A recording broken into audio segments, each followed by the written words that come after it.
Bienvenidos a la Junta de Supervisores. Welcome to the Board of Supervisors en español. We want our Spanish-speaking residents to have more access to county government in their own language, and Spanish live translation can make that possible in person and remotely. Un grupo de intérpretes están en vivo en la reunión de la Junta de Supervisores traduciendo simultáneamente.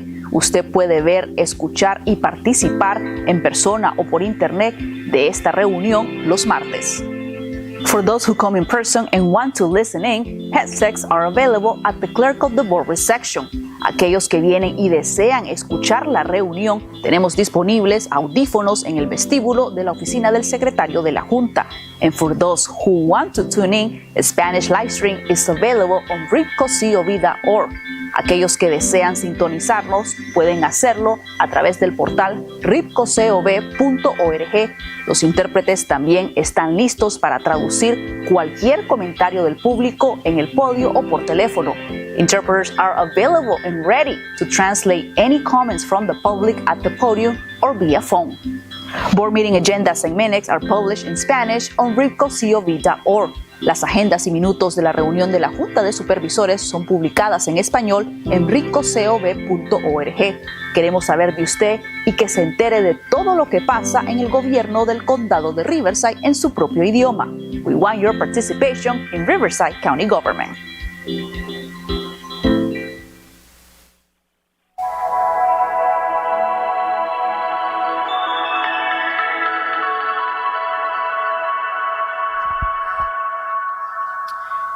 Good morning.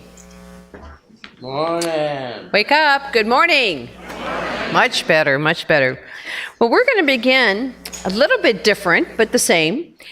We like to bring in a guest from our animal shelter, and we've been having dogs for the last 2 years. We have a precious kitten, so if you like cats, we have a kitten today. Ask if there are any kitten lovers in the I love kittens. Hi, good morning. I'm Chelsea Godfrey. I'm with the Department of Animal Services. Today, I've brought Tom. He's a 2-month-old kitten. He's one of our many, many cats that need adoption right now. For those of you who don't know, kitten season is now. Every kitten season, our department cares for more than 4,000 kittens.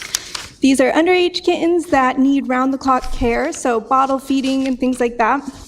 So we're really encouraging folks to consider fostering. We provide all of the training and all of the materials that you need. And if you're not able to foster at this time, but you want to support the department, we're also hoping that folks can bring in old newspapers, towels, and blankets. We use those for comfort care, but also our vet staff uses them quite a bit. I also wanted to remind everybody that Saturday, June 6th is California's Adopt a Pet Day. We're proud to be one of 150 shelters participating in this statewide event, and the goal is to have more than 5,000 pets adopted. So if you have been considering adopting a pet, please come out to one of our shelters on Saturday, June 6th. Thank you. How many kitten lovers or cat lovers do we have? There's a few. Yeah. That's probably why we have more dogs here. There seems to be. Sorry. Listen, if I brought home that cat, I would be outside. My husband does not like cats. I convinced him on a dog finally, but we've had 4 since then. But for some reason, dogs are more common. Let's put it that way, more common than kittens or cats. So thank you so much for sharing today. Is there anybody interested in taking home a 2-month-old kitten? Okay, I tried. Okay, we're going to call this to order. We aren't here yet with Mr. Perez, but I'm sure he will arrive shortly. We're going to begin with the invocation by Rhonda Goodwin, who is TLMA Executive Assistant, and have the Pledge of Allegiance. We're going to have that followed by, who hasn't had a chance in a while? I am going to look at Jeremy Smith, who is the mayor of Canyon Lake, who's standing in the back of the room. Jeremy's like, what? What?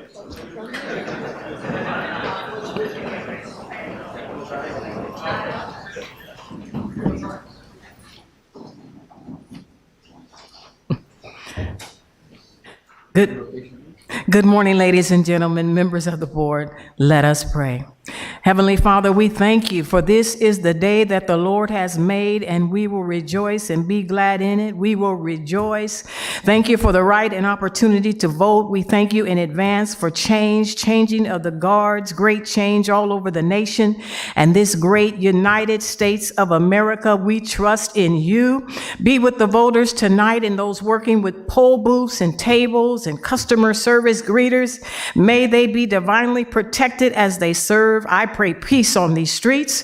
Thank you for this set time in government and allowing us to come before you and bless the hearts of your people. We continue to pray for Riverside County and the great city of Riverside. We depend on you now, Lord, as we recognize your presence in this meeting. We pronounce blessings of wisdom, guidance, discernment, understanding, peace, and honor. Empower us for right decision making. Lord, we shall agree to honor everyone here now as you bless us. We bless and we acknowledge you. We magnify you. We give you all the glory. Amen. Thank you. Thank you, Madam Chair, for the surprise that teaches everyone to pay attention at all times. Happy Election Day, everyone. Please join me in the Pledge of Allegiance. I pledge allegiance to the flag of the United States of America and to the republic for which it stands, one nation, under God, indivisible, with liberty and justice for all. Rhonda, that was powerful today. And if anybody didn't hear it, replay it. It was really powerful today. I do want to make a comment. Some people saw those beautiful flowers. I put them back behind me. It is not a good luck for my election. It is my anniversary today. So my husband made sure that those flowers were sitting here, as he does every year on my anniversary, brings me flowers. And if it happens to be on one of my board days, they show up there. So he is, a little secret is he used to be a florist before we got married. Actually, he owned two flower shops in Corona, so he is very partial to flowers. He actually made my wedding bouquet, so real special. Sorry. Okay, we'll go back to the things at hand right now. Presentations, we only have one, but it's an exciting one. It's Riverside County Department of Child Support Services for Fatherhood Awareness Month. And who do we have coming up for that? Come on, guys, you're the men.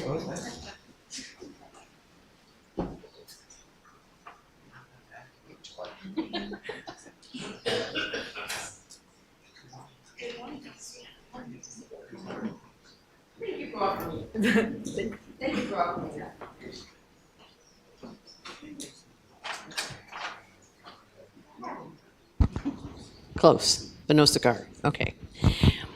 Well, I'm going to just, without reading this proclamation, I want you to share. I just want to say I had the honor of having this team work on a fatherhood event for our district, and I know that some of the other districts are. So this is really special because our fathers are special. Our fathers are special in our lives, our children's lives, and children that don't have a father are adopted by other fathers. And I think that's just as, if not more important, that we have those that step up to share that love, that fathering that some of our children need. So I'm going to pass it to you. Oh, okay. Well, you're the first one up here. Good morning, Chair, members of the board, and county leadership. On behalf of the Department of Child Support Services, I just want to thank the board for their continued support in our fatherhood initiatives. I'd like to thank our staff, the community and county partners that show up and collaborate to make this event special for the fathers. And lastly, I just want to thank the fathers for showing up and taking the time to invest in themselves and in their families and in their parent-child relationships. It's extremely important and vital to children that they have both parents in their lives. So with that, the Child Support Department has a short video to play, but I just want to say before I leave, happy early Father's Day and Father-like Figures Day to all of you. Across Riverside County, fathers are stepping up, getting involved, and making a difference in the lives of their children, and RivCo DCSS is proud to be part of that movement. Research continues to show that children with involved fathers are more likely to succeed in school, build stronger relationships, and experience greater emotional well-being. That is why fatherhood engagement remains one of our top priorities.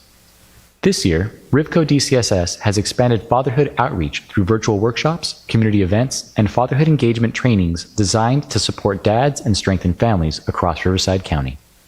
On March 7th, families joined us in District 4 at our Indio community event in the Coachella Valley, where fathers were connected with valuable resources and support services. Then on March 14th in District 2 in Corona, dads and their kids came together at the Fathers and Families Fun Day for activities, games, and family fun.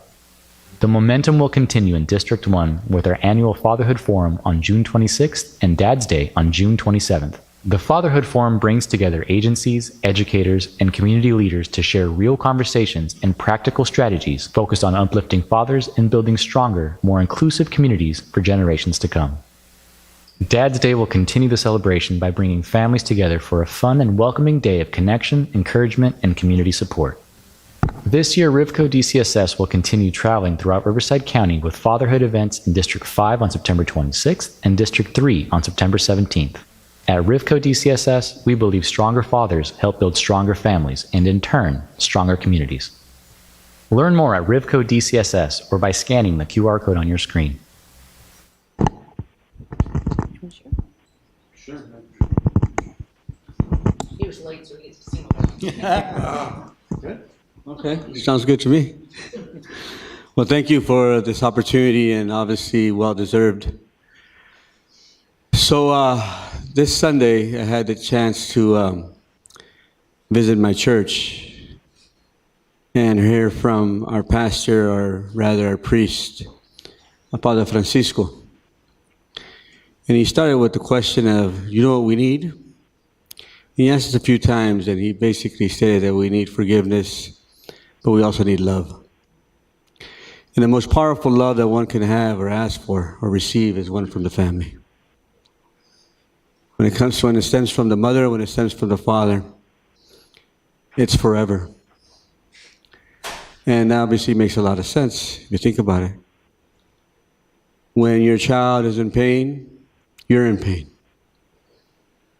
When your son or your daughter is struggling, you're struggling. We all go through that.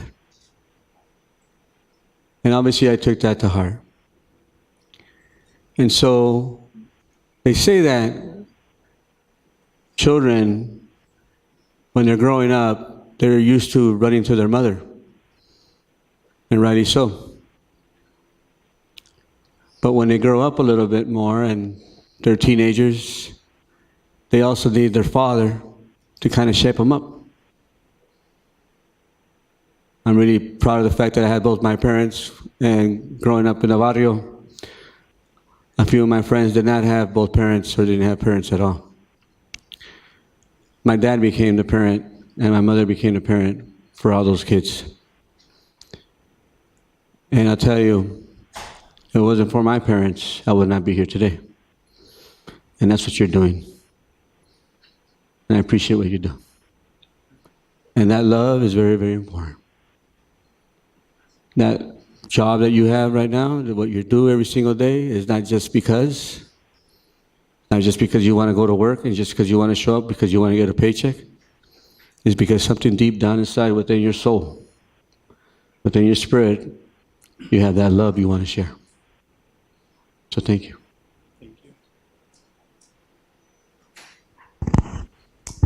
I love the direction that we have taken over the last several years and the growth of this program.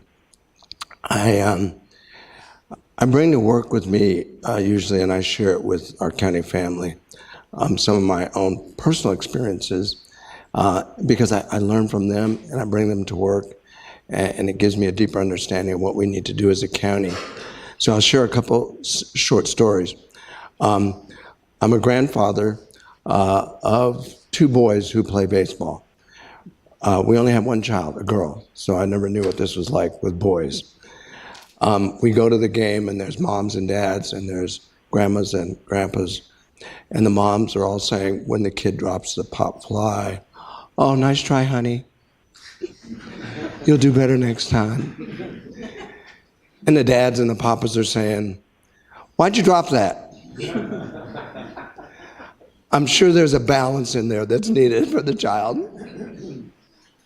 But on a serious note, what I learned as the father of a daughter, and I think all of the data supports this, is a young girl, a young woman growing up has much greater odds of having success in life and a successful relationship if she had that with her father or a father-like figure in her life. And so fathers need to understand, please don't walk away. Stick it out. We're here to help you. And that child needs you. So thank you for what you're doing. Thank you. You know, when I think of Fatherhood Awareness Month, I think of father figures also because as a teacher for 14 years, I would see that not all of my students had a dad, you know, to go home to.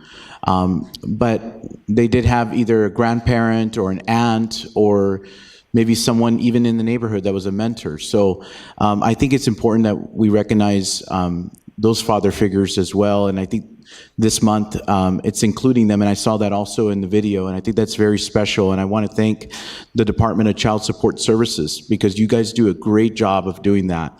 In fact, when I had my event last year, it wasn't your traditional fathers, you know, fathers that were there. You know, I saw grandparents. I even saw, I was speaking to someone, I recall the mother, and she was basically playing both sides, you know, so she was the parent for the child, the dad and the mom. So I think it's so important that that's the society that we're in right now and just recognizing the hard work that they're doing because sometimes they don't get that thank you. But anyhow, thank you so much for all of the hard work that you guys do in DCSS. So this weekend, Sunday, I had the opportunity to see the Dodgers play at Dodger Stadium. And it takes me back. Takes me back when my own father would drive me to the Coliseum, to the Los Angeles Coliseum before Chavez Ravine was built, to watch the Dodgers play. And takes me back to my own children, spending a Father's Day there, watching, I think it was Mike Piazza hit a grand slam.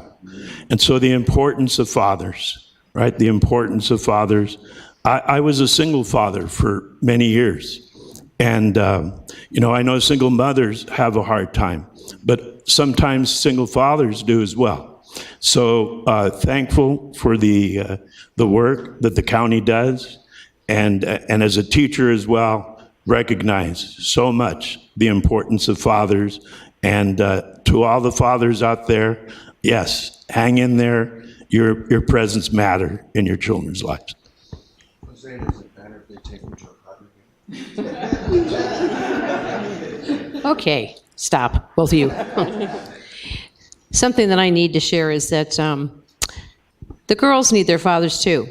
My father was my first love.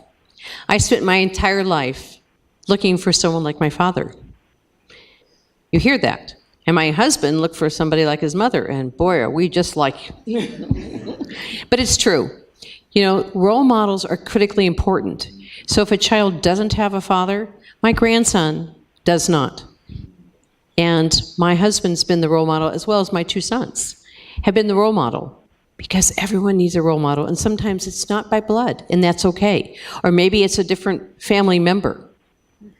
But we all need to step up and reach out to those kids, because they may not say it verbally, but you can see it in their faces when they're around families and they don't have a family, because they feel they're missing out, and they are. So I hope that each one of us takes that and steps up. And this weekend, or in June, happens to be for Father's Day, but it's not one day. It is all the time. And so I hope that those of you can think of somebody that you can step up and reach out to, of a child that could certainly use a little bit of your time, and give them a hand up and give them some attention and some love, because that's what life's about. And we as human beings, that's what makes us uniquely different than all the other species of mammals, right? Is the way we have relationships. So I'm not going to read the certificate. I think we've kind of summed it up. And thank you for what you do. I know I thoroughly enjoyed our Father's Day event. It was a lot of fun, and each one of them are uniquely different for our different districts. And I look forward to hearing more about the two that are coming up. What 1 and 5? Yeah. And 3. So, we get to be first, Manny, you and I. We're special. And happy anniversary tomorrow. Oh, thank you. Tomorrow's her anniversary. A lot of June weddings. Anybody else have a June wedding? Not many. Well, happy anniversary to everybody having a June wedding. It's a great month to get married. Thank you again. Thank you so much.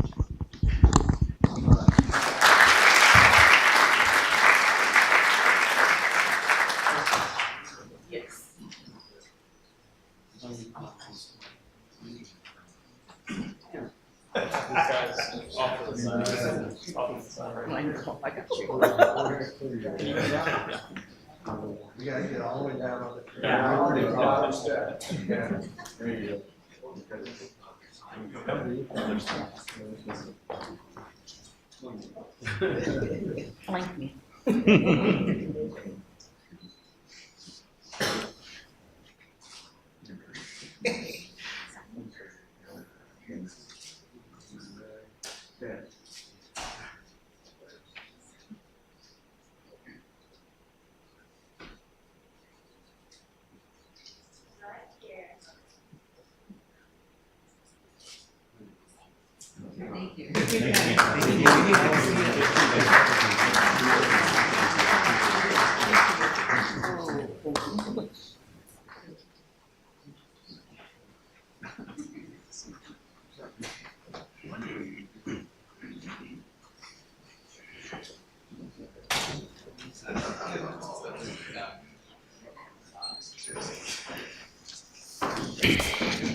So as I've said before, that Riverside County has commemorative months, weeks, and days. And so for June, the 2 months that were commemorative for this month was the LGBTQ Pride Month and National Safety Month.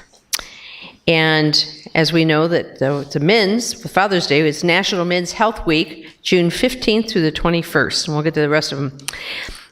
And then we have certain days. And I really want to bring up, obviously, voting day. I'm going to give you guys time. If you have not voted, I'm not going to have you raise your hand if you haven't, 'cause I don't want to embarrass you. You have until 8 p.m. tonight. I do hope you take this.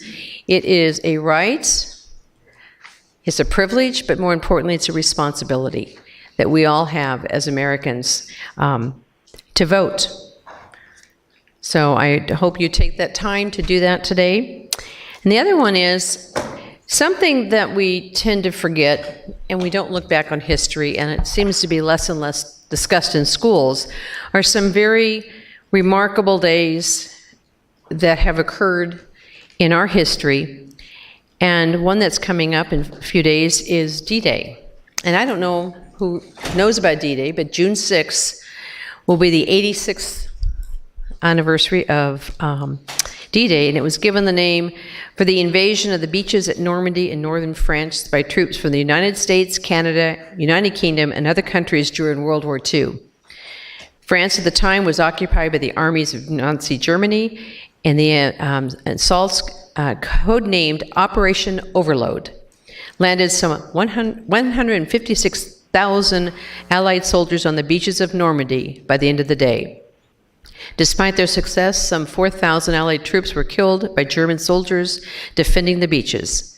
At the time, the D-Day invasion was the largest naval, air, and land operation in history, and within a few days, about 326,000 troops, more than 50,000 vehicles, and some 100,000 tons of equipment had landed. By August 14th, 1944, all of the northern France has been liberated, and in the spring of 1945, the Allies had defeated the Germans. Historians often refer to D-Day as the beginning of the end of World War II. So it is a very marked day in our history, and I just wanted to make sure we brought attention to that. Okay, do we have an update? Mark Clark. There are no additions, deletions, corrections, or notations. We have speakers signed up for public comment and items 2.9 and 3.7. Do any of my colleagues have any items they'd like to pull for discussion? Madam Chair, 2.2, please, is for a brief 2.2? Okay. Anybody else? No. Supervisor Medina, nothing? Okay. I am pulling 2.13. Okay. I do want to remind you to get your cards in if you've got public comment, because we will be cutting that off at 10:30, accepting no more comments after that. We will now move into the agenda items not pulled, so that's all but 2.2, 2.9, 2.13, and 3.7. Okay. And that is approved as, so now we are on the items that were pulled for discussion, beginning with 2.2. Mr. Perez. Yes, thank you, Madam Chair and colleagues. If possible, I'd like to have staff come up just to give us all a brief update on this new expansion, which I think is very exciting. An expansion we've been discussing now for years, and it seems like we're moving along and we're going to get there. So Kyla, just go ahead and present it to you, and you got the floor and all the others. Thank you, Supervisor Perez. Supervisor Spiegel, Board of Supervisors, I'm Kyla Brown. I'm the Parks Director for Riverside County Regional Park and Open Space District, and I'm joined today by Adam French, Veteran Services Director, and Matt Chang, who is the Behavioral Health Director. And I think we have a brief presentation, if we can have that pulled up. Does this work for that? Okay, great. Thank you. So we're here today to give an update on the plan to expand services for behavioral health at Lake Cahuilla Park. And just a little bit of background. So veterans in Riverside County face behavioral health challenges such as PTSD, depression, substance abuse, and social isolation. Lake Cahuilla Veterans Regional Park was named as a Veterans Regional Park to acknowledge and honor veterans in Riverside County, and it has received over $10 million in beautification and wellness supporting improvements in the past 2 years. The park serves as a preventative health and wellness environment for veterans. Current veterans programs at the park include our RivCo Salutes Veterans Pass, which is actually good for all county parks, and over 800 passes have been issued since the start of the program, and this pass supports access to recreation throughout the park system, including Lake Cahuilla. And then we have an annual Veterans Fishing Derby and Fall Catfish Derby. These events provide free access for veterans and their families, and funds go to benefit veterans organizations in the Coachella Valley.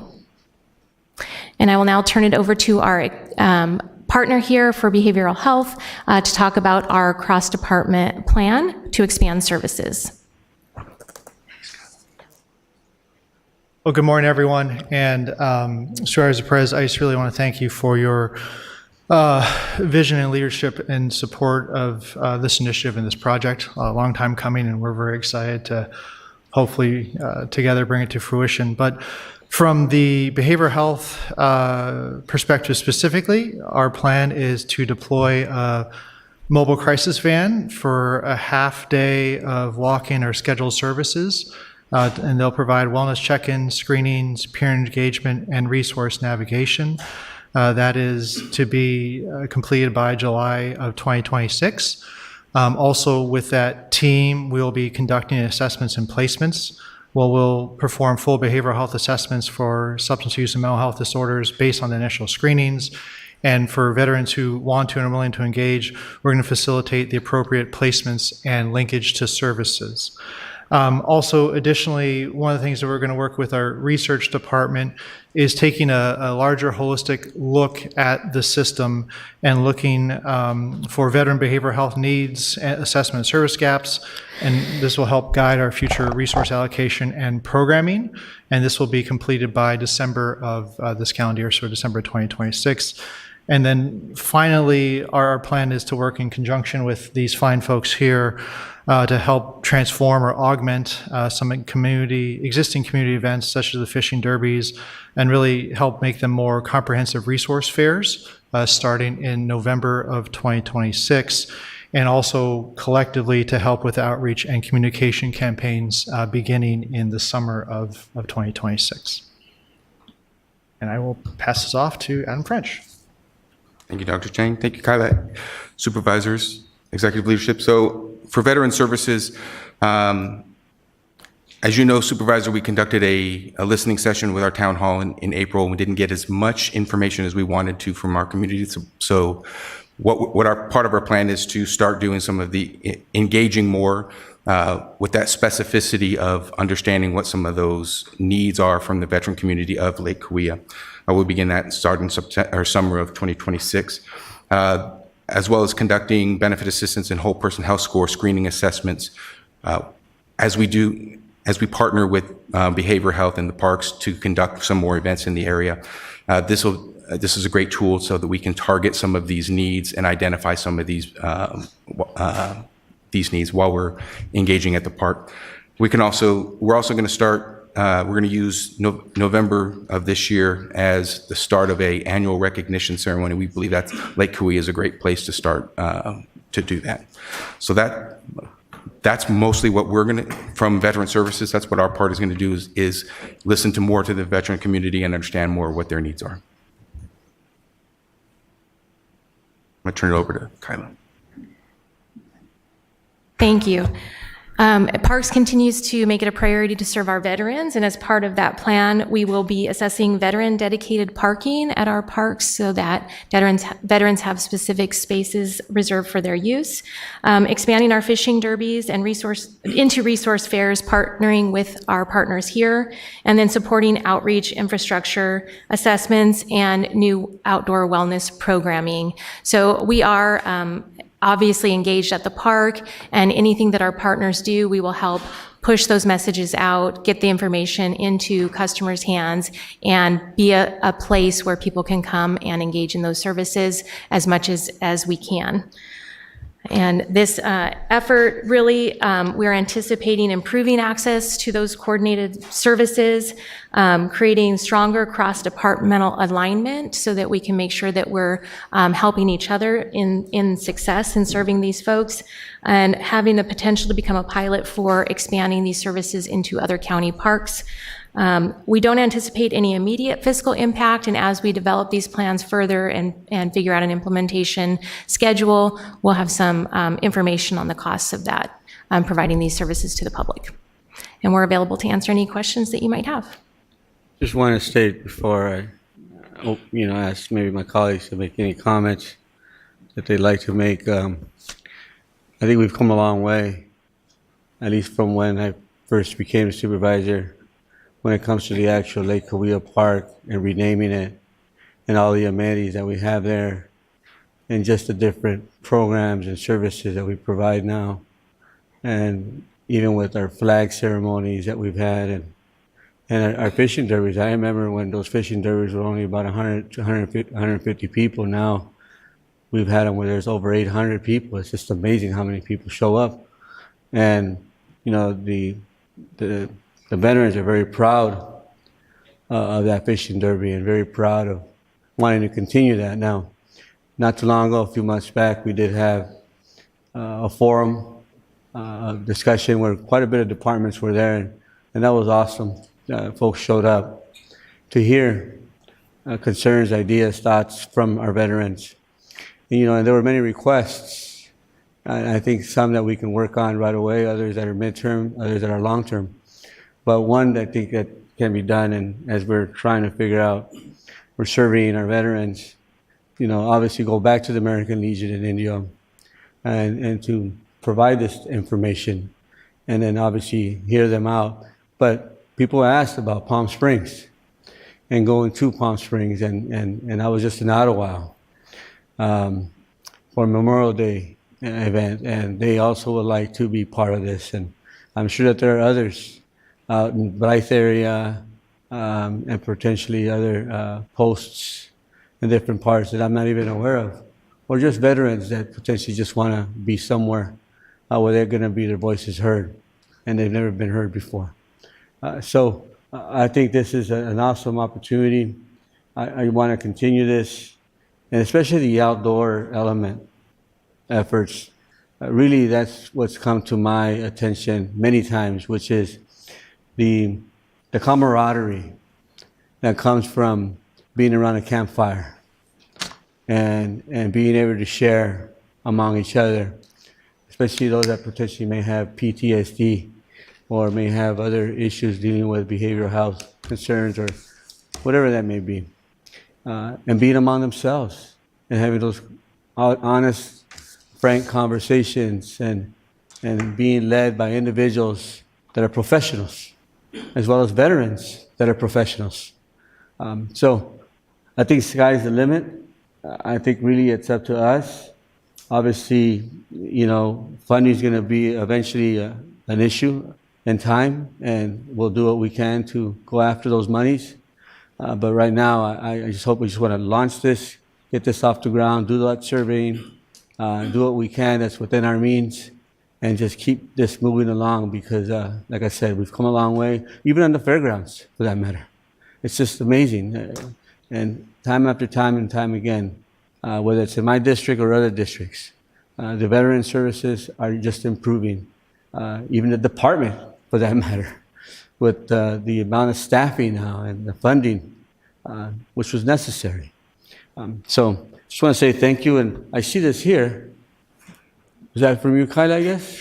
That is from me. Last year was our 35th anniversary, and we chose to highlight Lake Cahuilla as our featured coin because of the improvements that were made at that facility and in honor of renewing the lease at that park site. So it was just to commemorate the wonderful things happening there. I don't see one for me up here. This is awesome. I came with limited supply, so I will hand deliver them to each of you. Wow, just he gets one, huh? Wow, that's pretty. I'm special. Yes, you're special. Thank you, Kyla. I'll give this one to you. Don't worry about it. No. You'll be fine. Thank you, and I obviously will ask my colleagues to support this. I do want to go along with what Supervisor Perez was saying, is that it's that cross-county, cross-departments that we have been building over the last few years. The knocking down the silos and saying working together is more powerful, and we've seen that. And I appreciate the three of you coming together, and I'm sure it's going to expand as we grow. The fact that it's no longer just the one department trying to fix something, it's everybody working together to make life easier. And I think there's so much success in that, and you are an epitome of what we're looking for across the county. So thank you for stepping up. And that passes 5-0. Okay, 2.9, we have a public comment on that. Yes, we have 3 public speakers. First is Greg Langworthy. Greg was given time from Sharm Neal. Is Sharm here? Is Sean here? Sharon. Oh, Sharon. Sharon. Oh, Sharon. Hi, Sharon. I couldn't read your writing.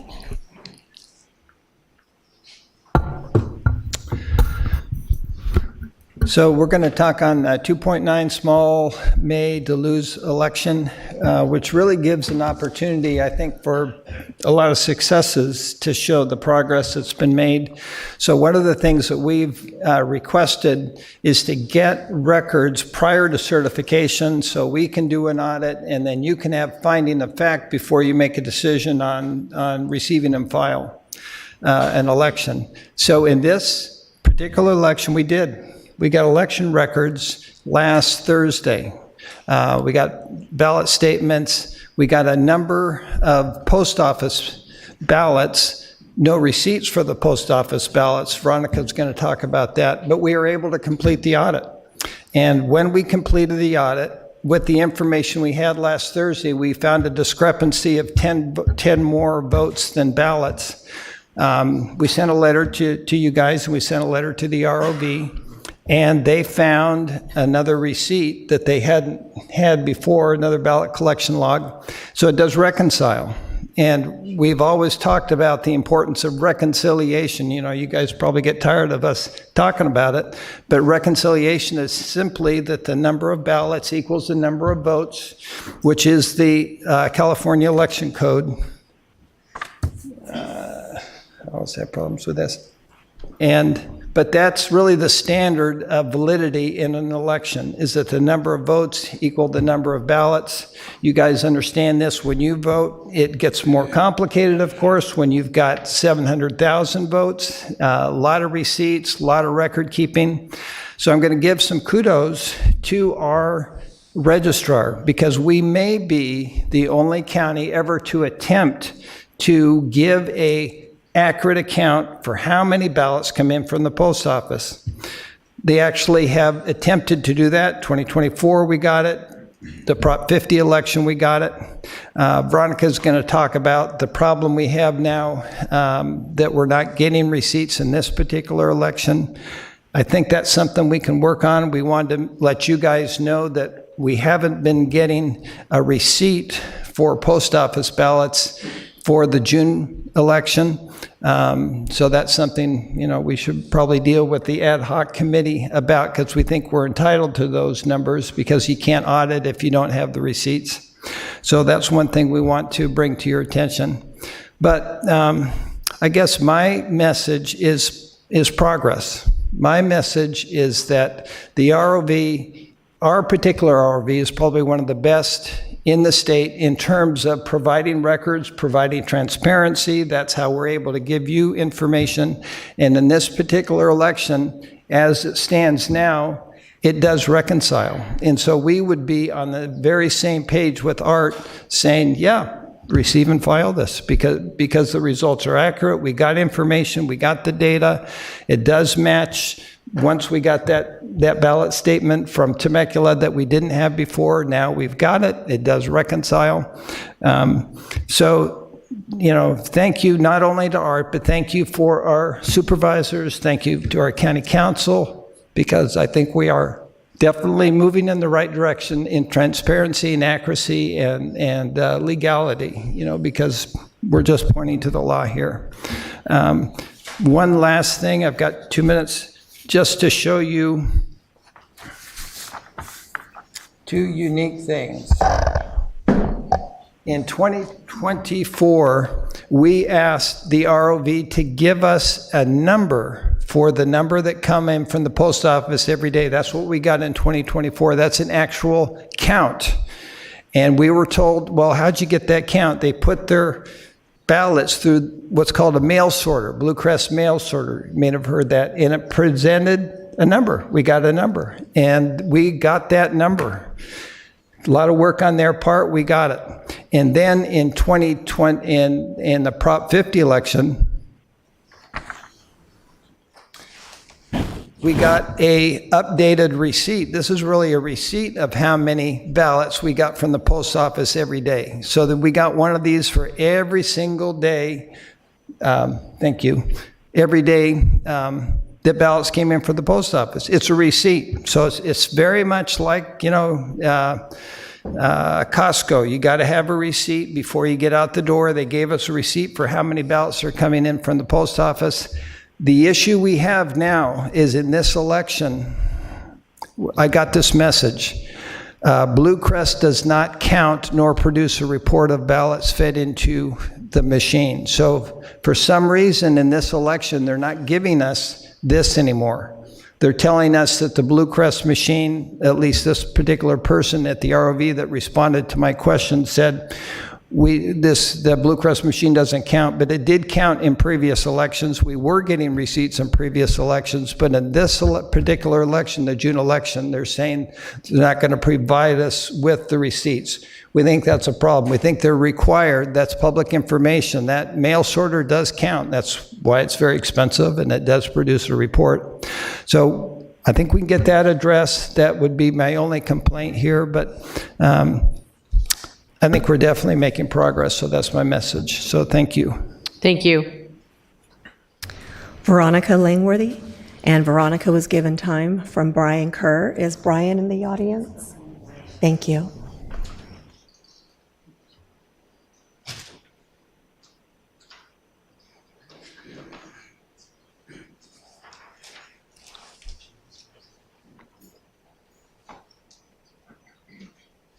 Good morning, supervisors. I just want to say that our county is the best at you governing to get the ROV to do a better job.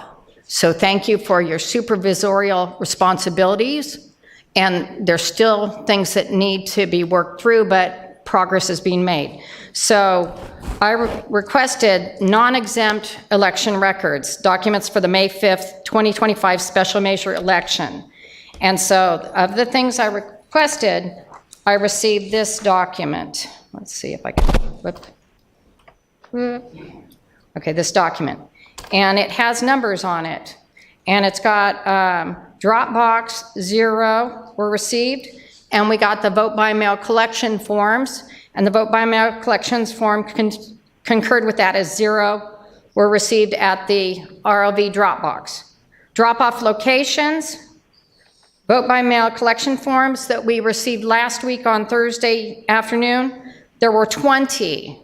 And we sent the letter to you, and we got one more vote by mail collection form that shows 30, but I want to show you some details on that. Fax, we typically take the registrar's word on that because I haven't seen any documents on faxes. Mail, there are 502 according to this report, and it says that statistics include good returns only, but they also had the disclaimer on the PRA messaging that daily mail intake forms were not completed during this election. And that was November 27th, 2026. So we don't know how many vote by mail came through. And then non-deliverable, it said 0. Yet there were, I sent in an ROV web email, and I got the message back that there were 34 vote by mail that were non-deliverable. Vote center drop-off and vote center in-person. This was a vote by mail only election, so there were no vote centers, so that does equal that there are 0. And then the total, 533, we cannot reconcile it because we do not have the data for the USPS. So while the information what they gave us, we've got some information, we still need the incoming verification log. Last November, 2025, you authorized to have Blue Crest update for the ROV. And there is something called an incoming verification log. That was not provided to us to verify this mail number. So that they do have a document. They did provide us with this ballots returned by return date as a non-exempt election record. I would think that the incoming verification log would also be a non-exempt record. And they also have a report sent to the Secretary of State of vote by mail rejection reasons, and that's supposed to be turned in. And then, so there's documents missing. This is what we got, and how am I doing on time? Ooh, okay, so these are the recent, the ones we got November 11th, showing they arrived from Murrieta City Hall. This was the one we received yesterday. And the date of arrival, May 6th. The election was May 5th. So therefore, those ballots arrived too late to be counted. So what I need to know is, where is a report?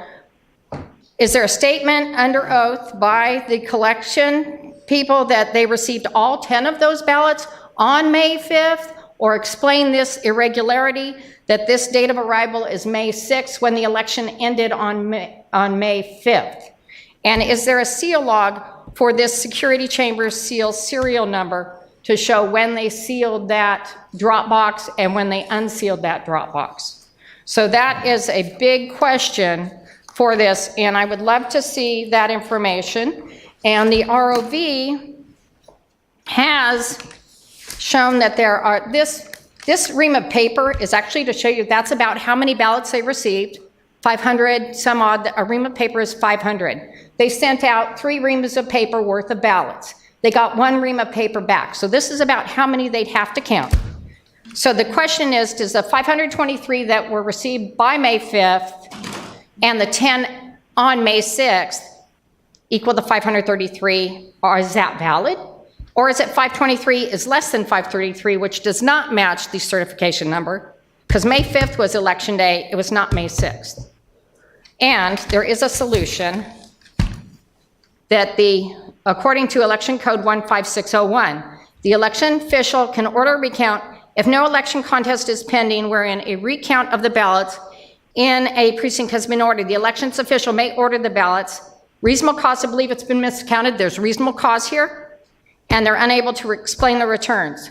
So he could take those ballots, get them out. It has to be public.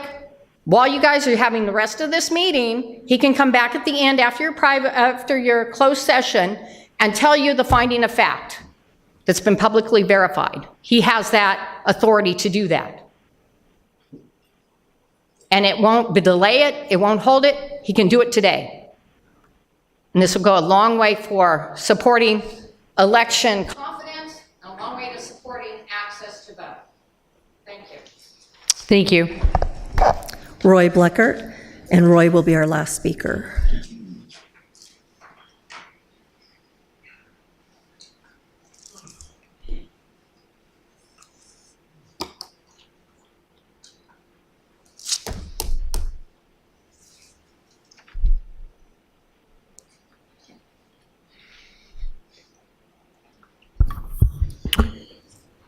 It's amazing, well, maybe not, that we still have these questions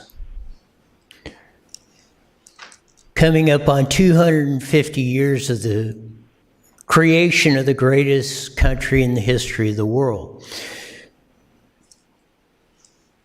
If we don't have integrity of the one man, one vote,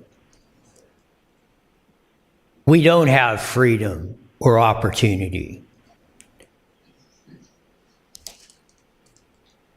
1.5 million people would have fought, bled, and died for nothing. Whether it be 6 years ago, the late Yvette Anthony, who came up here with questions, 20 years ago when we sued Riverside County,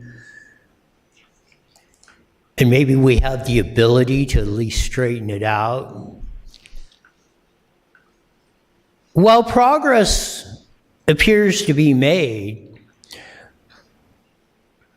the big question is, why does it take this monumental effort to do it? These are relatively simple answers to reconcile, and they're not. And this is where I see where we get sideways in this. Even if there was nothing nefarious going on, it sure looks like it. Whether it's this, or we're not going, hey, let's just recount the ballots, the Prop 50 deal, and settle this one way or the other. Or, if there is a problem, let's fix it. Why is this so difficult?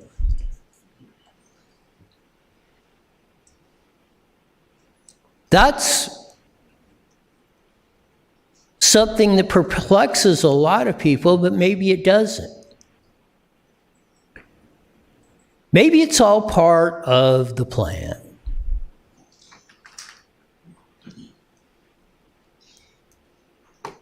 Maybe we get things so chaotic that people will accept anything.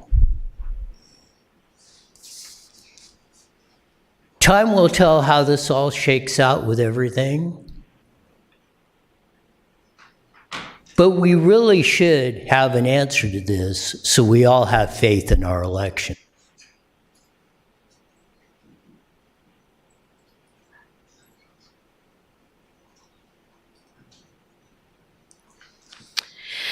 Okay. Any comments or questions from my colleagues?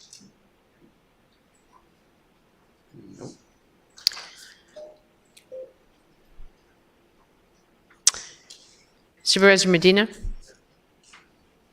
I too If I may direct a question to County Council? He's next in queue, so please do. Oh, okay, great. County Council, my question is, what is the correct procedure to request a recount in election? Thank you, Supervisor, for that question. And as a reminder, the election code provides that every registered voter in the county may request for a recount. However, the election code also prescribes a procedure for which the voter must do it in timely. So it has to be done within 5 days of the certification of the result by the registered voter, and also the fee has to be paid as well. So every single registered voter in the county may request for the recount, but that request must be done in accordance with the election code. The board, the supervisor here, has a ministerial duty to declare the election results. Once the registered voter has certified, the board here has no discretion in terms of either changing the result or ordering a recount or things like that. So again, the election code is very specific in order to make sure that there's transparency, there's equal treatment, equal rights for every interested party involved.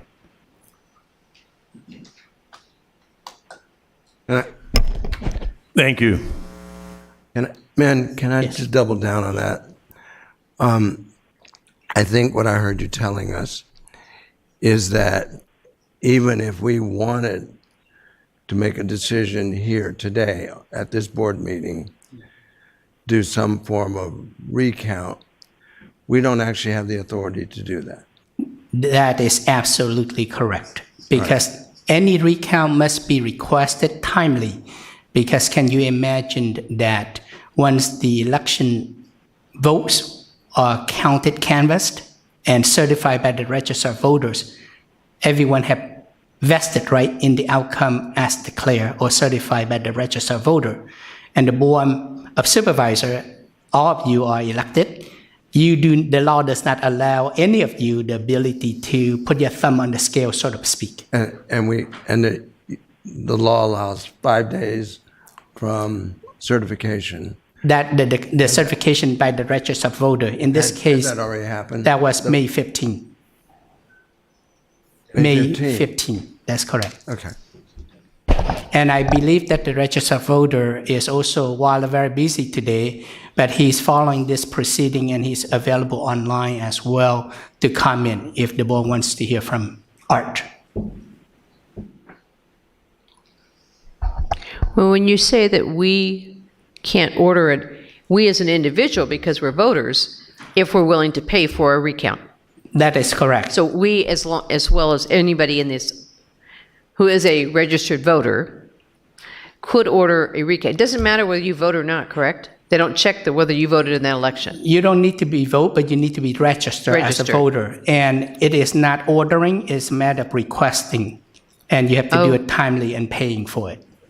Because, and then frankly, there are jurisdictions, there are elections that have multiple recounts, if you will. Because again, the law provides for that. Well, we did that last time, yeah. Last year. Mm-hmm. We just have to follow the process, that's all. The election code is very clear as to what steps need to be done. And this is sort of a good reminder as well, because today being election day, and if there are any interest out there of any recount, there's ability to do that. But within 5 days of not coming to us, but 5 days from the certification that the ROV has submitted. That is correct. Has completely certified after his canvassing of the votes. Any other questions from my colleagues? Go. Just to be clear, Council, it's 5 days after the election, correct? Or No, is it 5 days after certification? After certification by the registered voters, and that he normally publicizes it on his website. Thank you. Yep.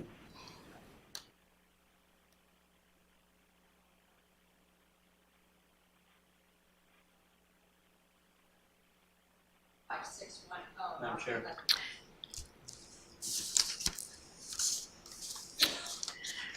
Well, I am hoping that, okay, let's move forward. I'm just trying to find it. Yeah. Yeah. There you go. Yeah, do it again.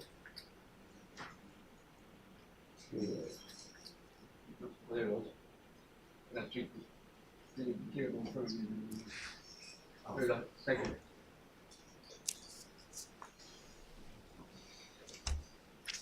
Okay, and that passes 5-0. Okay, our next item is 2.13, and that is the Treasurer Tax Collector Statement of Investment Policy, May 2026. And I would like Mr. Jennings to come up and give a little synopsis. Thank you, Madam Chair. Good morning, members of the board. Matt Jennings, Treasurer Tax Collector. Thank you for pulling this item today. Should be a little bit less contentious than the last one, hopefully. Just to give you a little bit of background on this. So over the last couple of years, our office has been really trying to go outside and think outside of the box as far as how we can actually help and improve the community and the lives of the residents within our own county. It's very difficult for a treasurer tax collector to do that because we're collecting money from them at the same time. But there's always an opportunity, I felt. So we began a venture to attempt to do that, and we formed a public and government relations unit. We started doing a lot of education and outreach. And some of the things that came out from that, we launched a financial literacy initiative for our county employees and our county residences. And we even approached Altura Credit Union, opened an account with them to help them out as well because they have supported the county of Riverside since their existence. And so what that has to do with this is at the end of this investment policy, you authorize us to use a certain named broker dealers to purchase and sell our securities. If the broker dealer is not on that list, then we're not authorized to do business with them. Well, as you may well know, in dealing with the size of a portfolio that we have, $16, $17 billion, most of our investment brokers are out of the area. They're in LA, they're in New York, et cetera.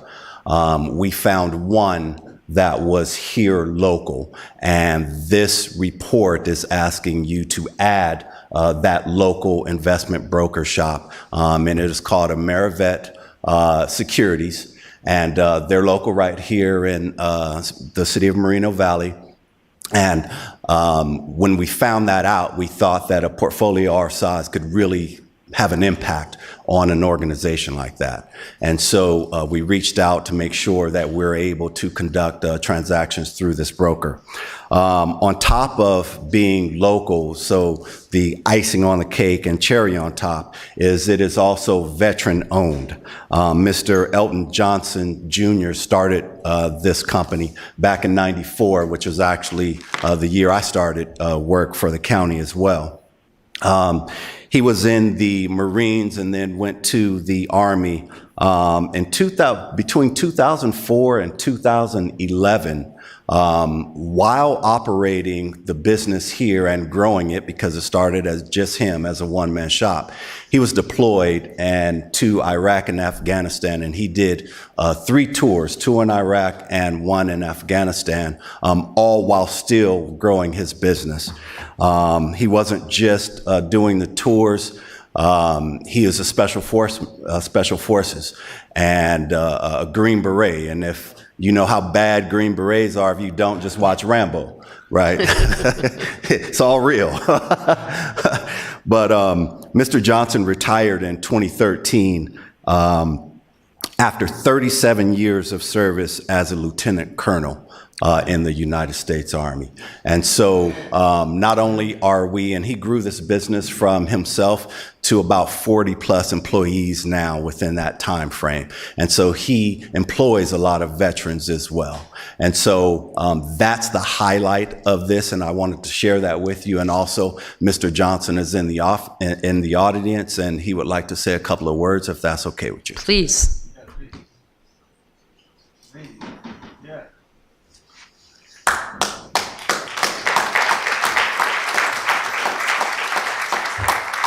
Now, first of all, I want to thank you for this opportunity to speak.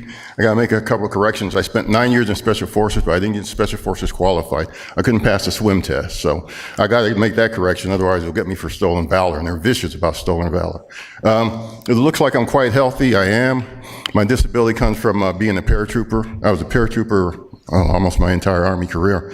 I got hurt in my 65th jump.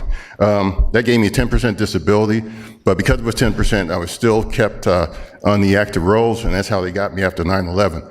After 9/11, like everyone else in the individual ready reserve, I got called up by President Bush. Initially, they told us we do no more than 2 tours over 2 years. I ended up doing 9 tours over 12 years. And I was one of the lucky ones. Some of these guys in the National Guard and Army Reserve, I mean, they were in the double digits in regards to deployments. The reason I got my house was because of my deployments. I was in Iraq in 2004 when I was stop loss, and I was complaining about it, and my boss, General Petraeus, said, well, since you're stuck here, why don't you buy a house? So I actually bought a house online in Moreno Valley. At the time, house prices were going up the fastest in Moreno Valley, so I kind of lucked out there.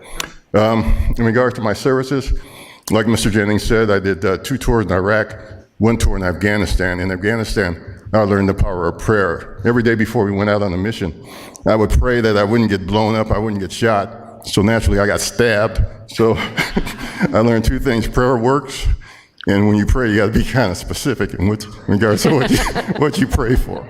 So anyway, when I came back, I had to rebuild my firm from scratch. It was a one-man operation, like Mr. Jennings said. So before 9/11, I was doing business with CalPERS and with the California State Controller's Office. And with those 2 contracts, I was doing a lot of business. But I was like Ulysses in the Iliad and the Odyssey. When I came back, everything was gone, so I had to start from scratch. And it's been a real struggle, so I really appreciate this opportunity. I'm 14 years into this, trying to get my company back up to where it once was, and it's been tough. It's been tough. So I hope with these continuation wars that they take a better look at what the guys who are reservists and National Guardsmen, what they go through, because it's awful. Things have got to change, because if they're going to continue to have these wars, and they have to rely more and more on the reserves and National Guard, we got to be protected. So this helps a lot in regards to rebuilding my firm. I really appreciate it. Thank you very much. Wait a minute. I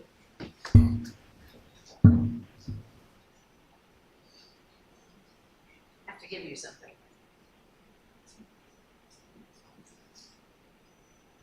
Many of you have known that I've been talking about doing something special for our 250th anniversary of being a country. And I did challenge coins. And so I want to give you one of my, these are rare, don't have less than 1,000 of these for 2.5 million people in our county, so 500,000 in my district. So this is an opportunity that I can share with you because you've shared your life for us. So thank you. Thank you. My collection.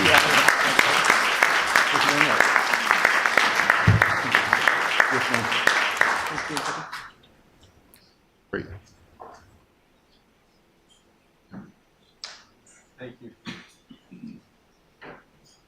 So, thank you, members of the board. That was it. Other than that, if you have any questions, I'd be happy to answer them. Otherwise, I would ask for your approval on item 2.13. Just want to say congratulations today, sir. Thank you. That passes 5-0. Thank you. Okay, we are now moving to 3.7. I believe that was pulled by the public. Somebody from the public? Yes, we have one speaker, Roy Bleckert.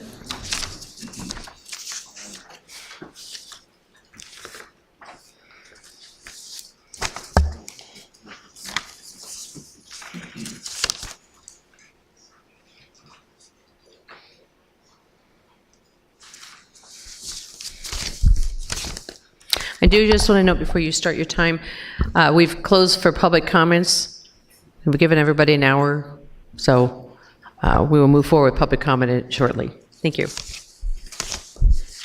To quote Mr. Johnson, our previous speaker, it's been tough. The reason why may lay in the budget adjustment report. Riverside County, lack of higher value. I wonder if you've really read the report.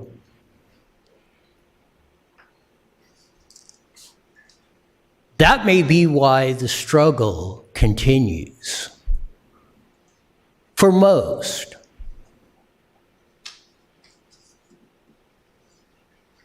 If that didn't get your attention, the next sentence in the report says little hope for Riverside County.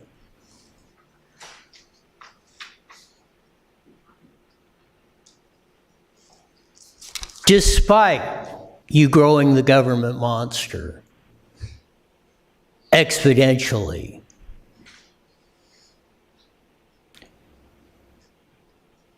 The opportunity, the lack of constantly going backwards on income,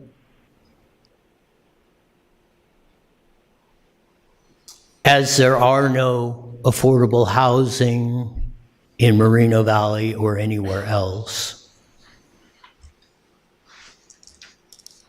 If you read the report, our per capita GDP is equal to, guess, Waco, Texas.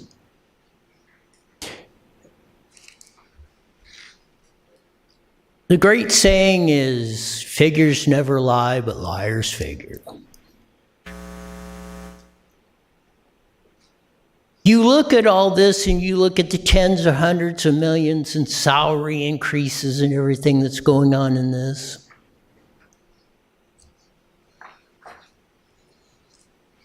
And people constantly go backwards because no matter how much the increase, the costs go up at a higher rate. And it leads to too much month at the end of the money for most folks. But as we will do next week, we will continue on the same course. We will continue to try to strip the people of Riverside County of the duly life that they should have. And that, my folks, is a crying shame. That was intriguing. After having such a nice presentation.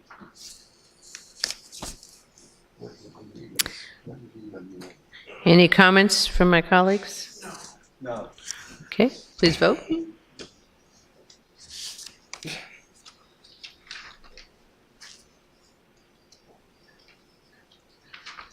Was that the only speaker? That was the only speaker, correct? Yeah. Okay, that passes 5-0. Okay, we are now at, we have 2 items for public hearings, 21.1 and 21.2. Do we have speakers on either item? Okay.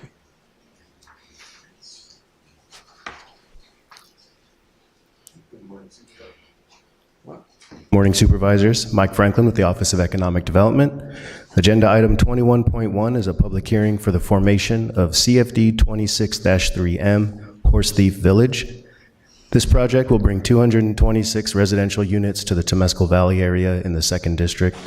The CFD will provide landscape maintenance, contribution to the regional sports facility, street lighting, trail maintenance, and drainage WQMP services. If there are no questions from the board, staff recommends opening the public hearing, and after any questions or comments from the public, closing the public hearing and adopting resolution of formation 2026-061. Any questions or comments from my colleagues? Seeing none, I will open the public hearing. Confirming there are no speakers. Correct. With that being said, we'll close the public hearing and please vote. I will move the item. It's in my district.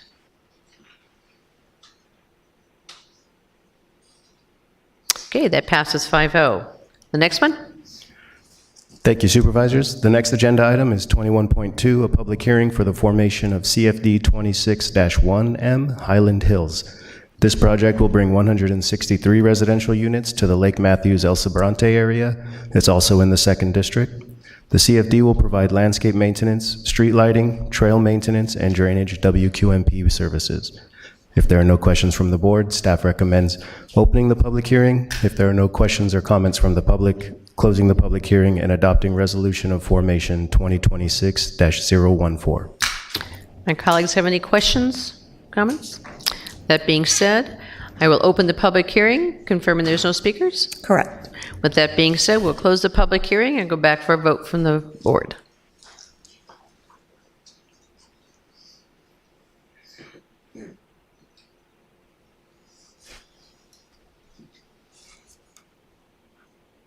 Great job, Mark. Mr. Medina? Okay, and that passes 5-0. Okay, we have no land use public hearing, so we'll move to public comment. We have 6 speakers signed up. Andrew Silva, followed by Veronica Langworthy.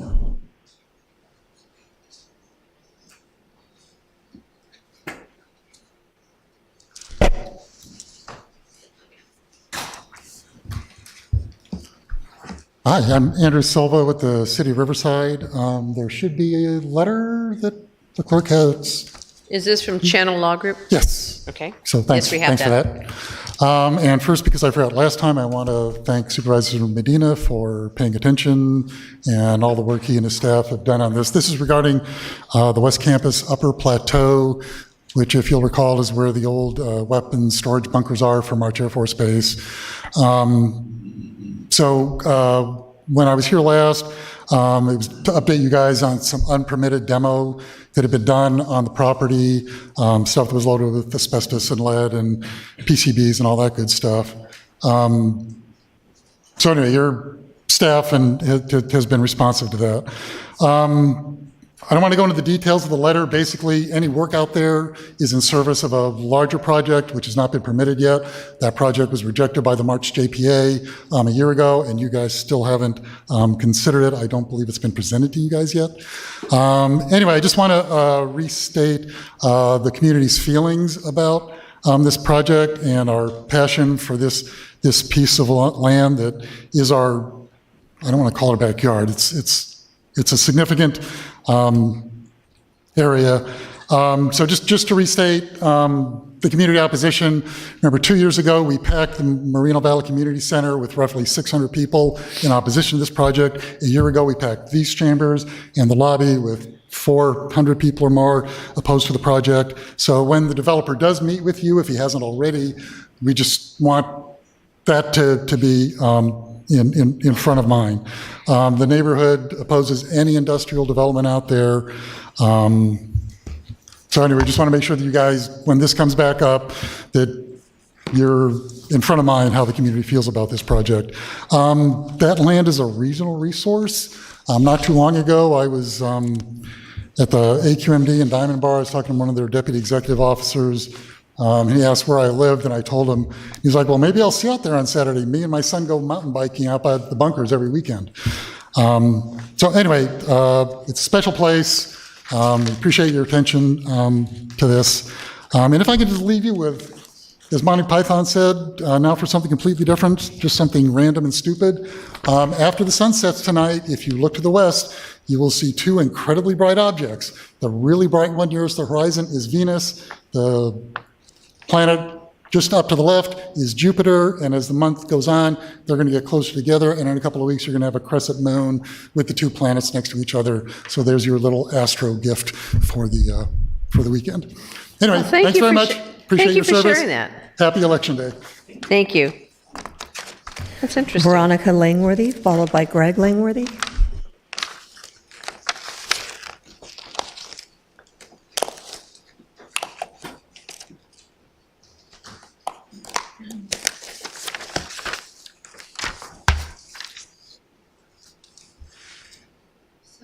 Supervisors, I realize 3 of you are on the ballot that polls close today at 8 p.m. Yesterday, I was at the Wildemar City Hall to observe this election, and the polls closed at 5 o'clock. City Hall's open till 6. So I observed them counting the ballots, and that process did a great job.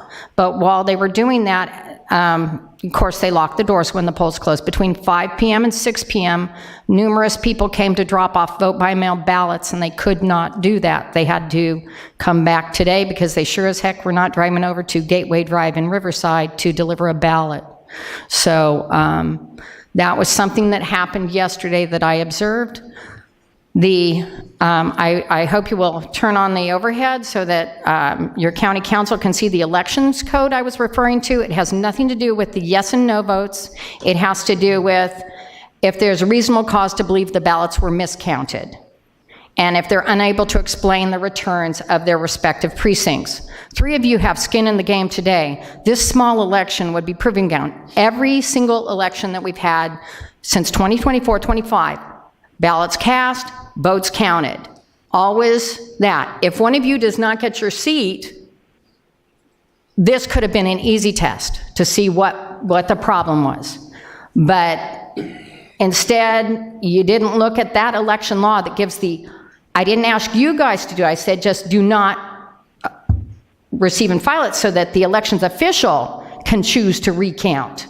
He doesn't, now you've already received and filed it, so there is a question about that. So what was cited was a different law by county council. In the future, this is supposed to be for public comment on items not on the agenda. We've already Okay, had that. excuse me. Okay, so not on the agenda is that I wish you luck on your races.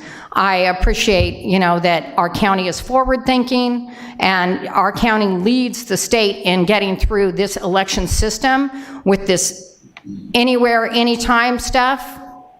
People drop ballots off at the wrong time. They don't get to drop it off. They don't know where to go because it's like having an invitation to a party, but you don't know when the party starts. I had 2 people tell me, oh, I'm going to vote in November. Well, the primary is today. So they got that information in time to vote today for the candidates of their choice. And that's what disturbs me is this anytime, anywhere. It is not providing more access. It's actually creating chaos. So that's it. Did you want to comment, sir? Thank you, Chair. Yes. I think Ms. Langworthy's claim is misplaced. Her citing to Election Code 15610 gives ART the ability to recount when there are problems. And ART, as the register of voters, always have that right, and he does recount. He tells me by text just now that in this case, he did personally and physically hand recounted those votes and confirmed the numbers. And he did all that before he certified the results. So I think the focus of this election code is maybe the timing wise. So just want to clarify that point for the board and the public. Thank you. Thank you. Okay, please don't yell from the audience. Okay, who's next? Greg Langworthy, followed by Tanya Gonzalez.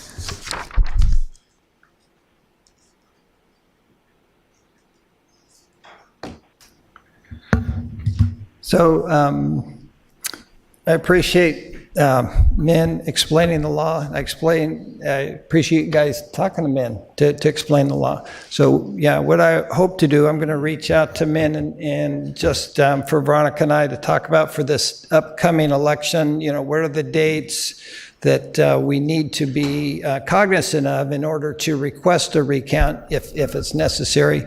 But probably the biggest thing is getting those records prior to whatever that date is. That's going to be the challenge that we'll work on because our job is really oversight, but we can't give you information if we don't have the records.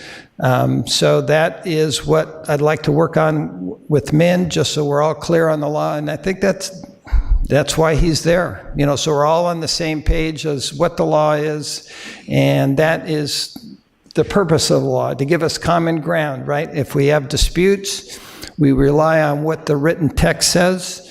We're all on the same page, and then that resolves, doesn't make it personal, it's just what the law says. So we're all under the Constitution. That's the final authority, and that's where we have common ground. And that's what our county council is committed to. It's what all you guys are committed to. And the discussion is the argument. What does the law say? What are the requirements? And that's where civil discussion comes in, so we can end up on the same page. Anyway, so that's what I'm going to request for men. So in this next election, we're going to do an audit again. But of course, to do an audit, you got to have the records, and we're going to have the records, I guess, 5 days prior to certification in order to see if there needs to be a recount. And then we will do our duty as citizens to give you the information. So you guys have finding of fact before you come up on receiving and file. So that's what we're committed to in this next election. So thank you for this discussion. I think we're moving forward. And we also will reach out to the ad hoc committee on this issue of getting information from the post office, those daily intake numbers from the post office, which are critical. Post office is like 85% of the ballots, so we've got to have receipts. So thank you. Thank you. Tanya Gonzalez, followed by Roy Bleckert. Well, welcome back, Tanya. We haven't seen you for a bit.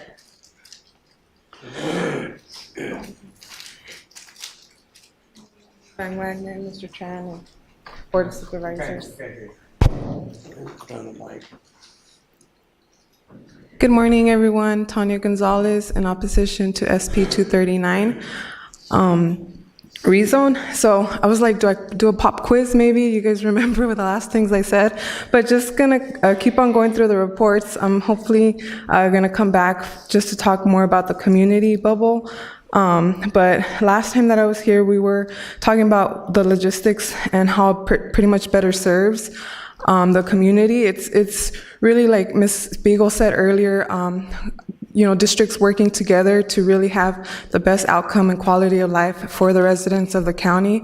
And I really do appreciate the 4 districts that kind of have worked together to do that, being able to listen to all constituents, not just the ones within your district, because ultimately it all does tie together. So in the report, it pretty much kind of highlights how the ports in Los Angeles do have high-paid jobs through the logistics, but unfortunately, once you get into the inland, that's where the decrease of wages and benefits do come in. There is, of course, jobs offered through logistics that chain managers, logistic engineers, data analysts, technicians, and transportation coordinators, but 3 out of the 5 that they name do require some type of degree. And having gone back through our education data that I had provided, there is on a lower end of the county how many people do actually have that 4-year degree. It also talks about how the health and environmental impacts that come in. There has been investments federally to greening California, but that's for the seaports. Once again, it's not necessarily for the inland part of the state. And so this pretty much kind of highlights how, at the end of the day, there is struggling families in the inland SoCal. Over the past 10 years, inland SoCal has seen a lot of growth and good movements and warehouse, but many of that has not created quality jobs to be able to close the region's quality job gaps. And so that begins, a struggle for the residents. When they're struggling, then what happens is we all come out here and ask for help. And that's never a bad thing if and when, but it's not meant to be for life. It's meant to be sometimes as a stepping stone to then once you are able to attain some type of quality job, you're able to then leave off that stepping stone to provide that stepping stone for another person, another generation coming through. In here, it highlights how 40% of inland SoCal is struggling. Pretty much half of that community within the county is struggling. So logistics doesn't necessarily allow that better quality of job of life. Thank you guys so much for your time. Thank you. Roy Bleckert. Roy will be followed by Tabitha Davies, who is online.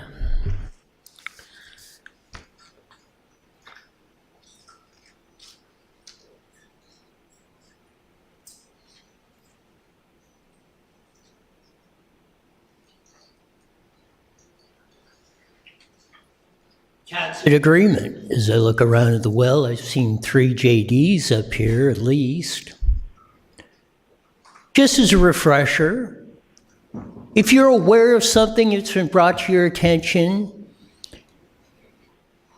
and you do not disagree with it, you are de facto agreeing with what was said.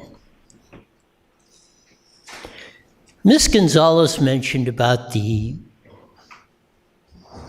employment and education. If you go back and look at your reports, it mentions higher human capital and the lack of it in Riverside County. We used to have it. Our per capita income at that time was higher than Waco, Texas. Look at where we are today. The things that happen don't happen just out of thin air. They don't. They're for the actions we all take. Whether it's our voting, whether we say we want less government services and less taxes, and we vote for the people that give us the exact opposite. These are the fundamental things that need to be fixed, and they don't get fixed in our current political climate. Because as you see, and you've seen it demonstrated here today, it's all about obfuscation and not answering the direct question, which I gotta believe we have high enough human capital here on the dais to understand when people ask a question, to answer or direct it to what they said, not what you're trying to interpret it. That's how we get hijacked in the system.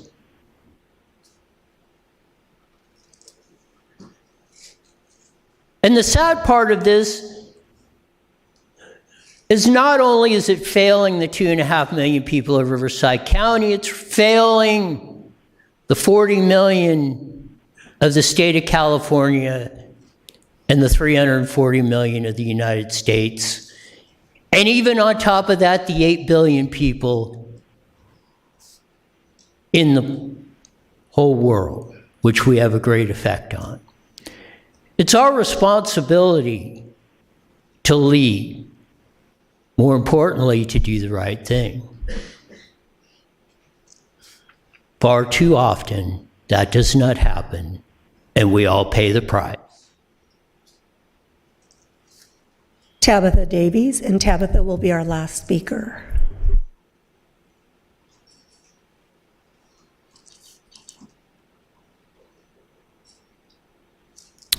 Callers on the line, just hit *6 on your phone to unmute yourself. Thank you. Hello. Good morning. My name is Tabitha Davies. 4th District Supervisor Perez, I've been trying to schedule a meeting with your office since April 28th. Phone calls, emails, even at the Sky Valley meeting, I asked in person to staff. Nothing. So since you won't sit down with me, you get to listen to me here. I just heard you talk about taking care of people, about taking care of veterans, and I'm going to hold you to that. Because here's what's happening to the people in your district while your office is unavailable. Cadiz Inc. is trying to mine an ancient aquifer underneath the Mojave Desert and sell that water to our valley. Their largest shareholder builds offshore oil rigs in Europe. They're not a water company. CBWD voted unanimously to hand them our public water infrastructure with 2 other organizations. That same district's general manager signed away our community's domestic water system without a single recorded board vote on a letter of intent to Mission Springs Water District. And Mission Springs gaslit our community for standing up. The Coachella Valley Water District stopped this on 5/27 because of us, not you. A data center got approved on farmland in Coachella.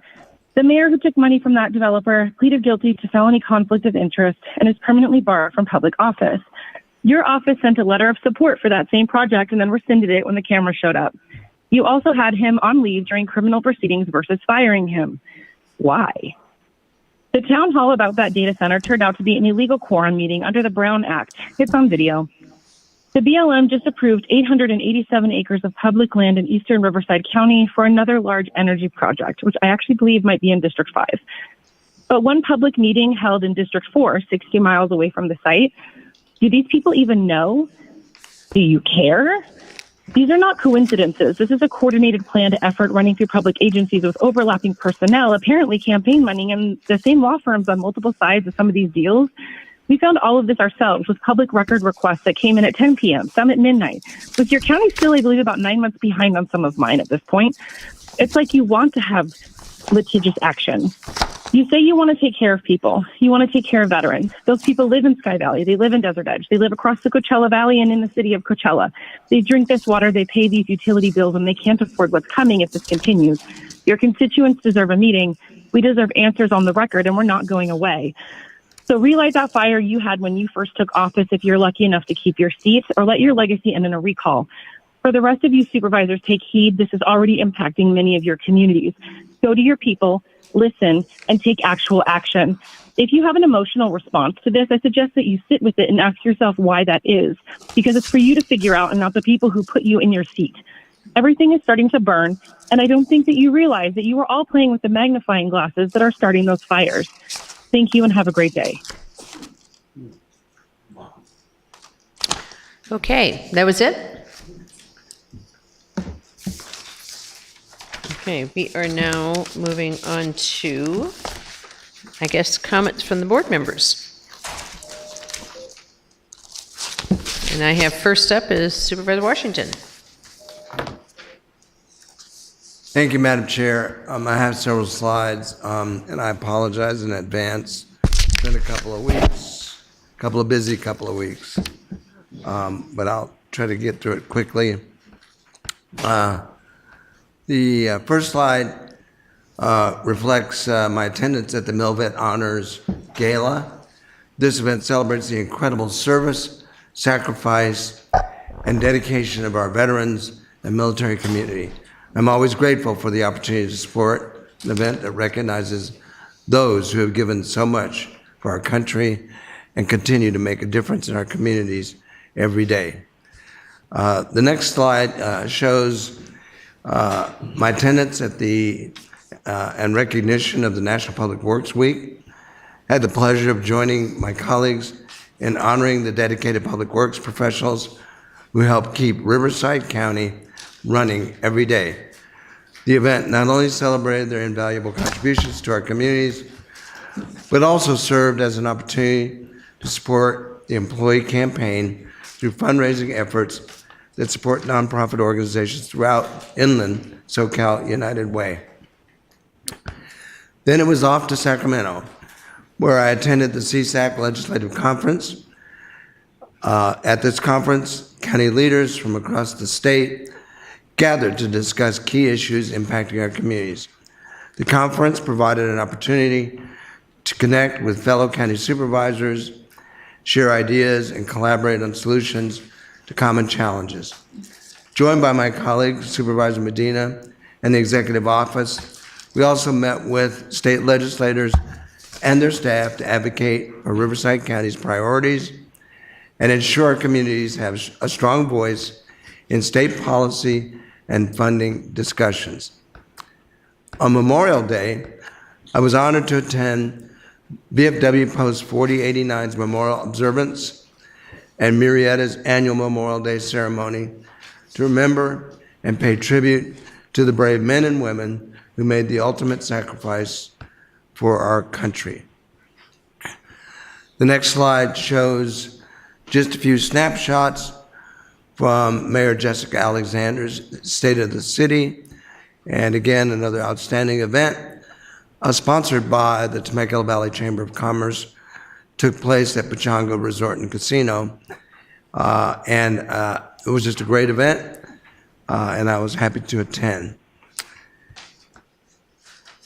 few days later, I had the pleasure of attending the retirement celebration of Kim Garish, CEO of Michelle's Place, and we celebrated her extraordinary career of service to our community. Through her leadership, Michelle's Place has provided hope, support to countless individuals and families facing cancer, while Kim's mentorship has helped strengthen many nonprofit organizations throughout the region. We thank Kim for her dedication and wish her all the best in her future well-deserved retirement. Her legacy of compassion and service will have lasting impact on our community. Last Friday, I was proud to join RCTC and WRCOG to celebrate the launch of the I-15 Smart Freeway Pilot Project, a major step towards improving traffic flow and safety in Southwest Riverside County. This innovative effort shows that what's possible when local, state, and regional partners work together to find smarter solutions to congestion. Looking forward to seeing how this technology in action is helping our community keep moving. And then finally, I had the privilege of participating in a panel discussion at the Learn Now, Laugh Later event, where I shared my experiences as a veteran and the lessons I've learned through military service and public leadership. It was an honor to engage with attendees, discuss the importance of service, resilience, and personal growth, and encourage others to ensure opportunities that make a positive impact in their communities. Thank you to the organizers for creating an event that inspires learning, meaningful conversation, and community connection. And I was joined by that very attractive woman in the last photo to the right. Thank you, Madam Chair. Those of you who don't know, that's his wife. Supervisor Gutierrez. Great. Thank you so much, Madam Chair. We'll go ahead and I have some slides. I attended several events as well, kind of split them up for this meeting. We did a D5 Community Champion and Women of Impact Luncheon. Some of the other districts, they do like, Woman of the Year, Women of the Year. They do like volunteers. So we kind of tried to do a 2-for-1. And so we included several women and then also community champions, which are like volunteers of the year. And looking there on that picture, if you kind of look closely to the left, we do have a county employee, Edwin Quinones from Flood Control. So he was announced as one of our community champions. He lives also in Marina Valley, District 5, and then also for the hard work that he does on the Chamber of Commerce in supporting students with scholarships and different things like that. We also have on the right, Joe Matthews, who is our YAC coordinator. He also happens to live in District 5 as well. And then he's joined also by 3 other YAC students. So of the 40 individuals, 3 were YAC students that were nominated by the respective peers. So it was a really, really fantastic time at Crestmore Manor. And I just want to thank everyone that was able to attend, and thank you, Jacob, for going there and taking pictures as well. Okay, next slide. We also have our youth program celebration. This was kind of like a 3-for-1. So we have in District 5, we have our youth corps, which pays stipends for students to be placed in county or city departments, and then youth employment program, and then we also have our Second Chance program. And so we kind of wanted to do something to celebrate all of the 3 programs, the graduates.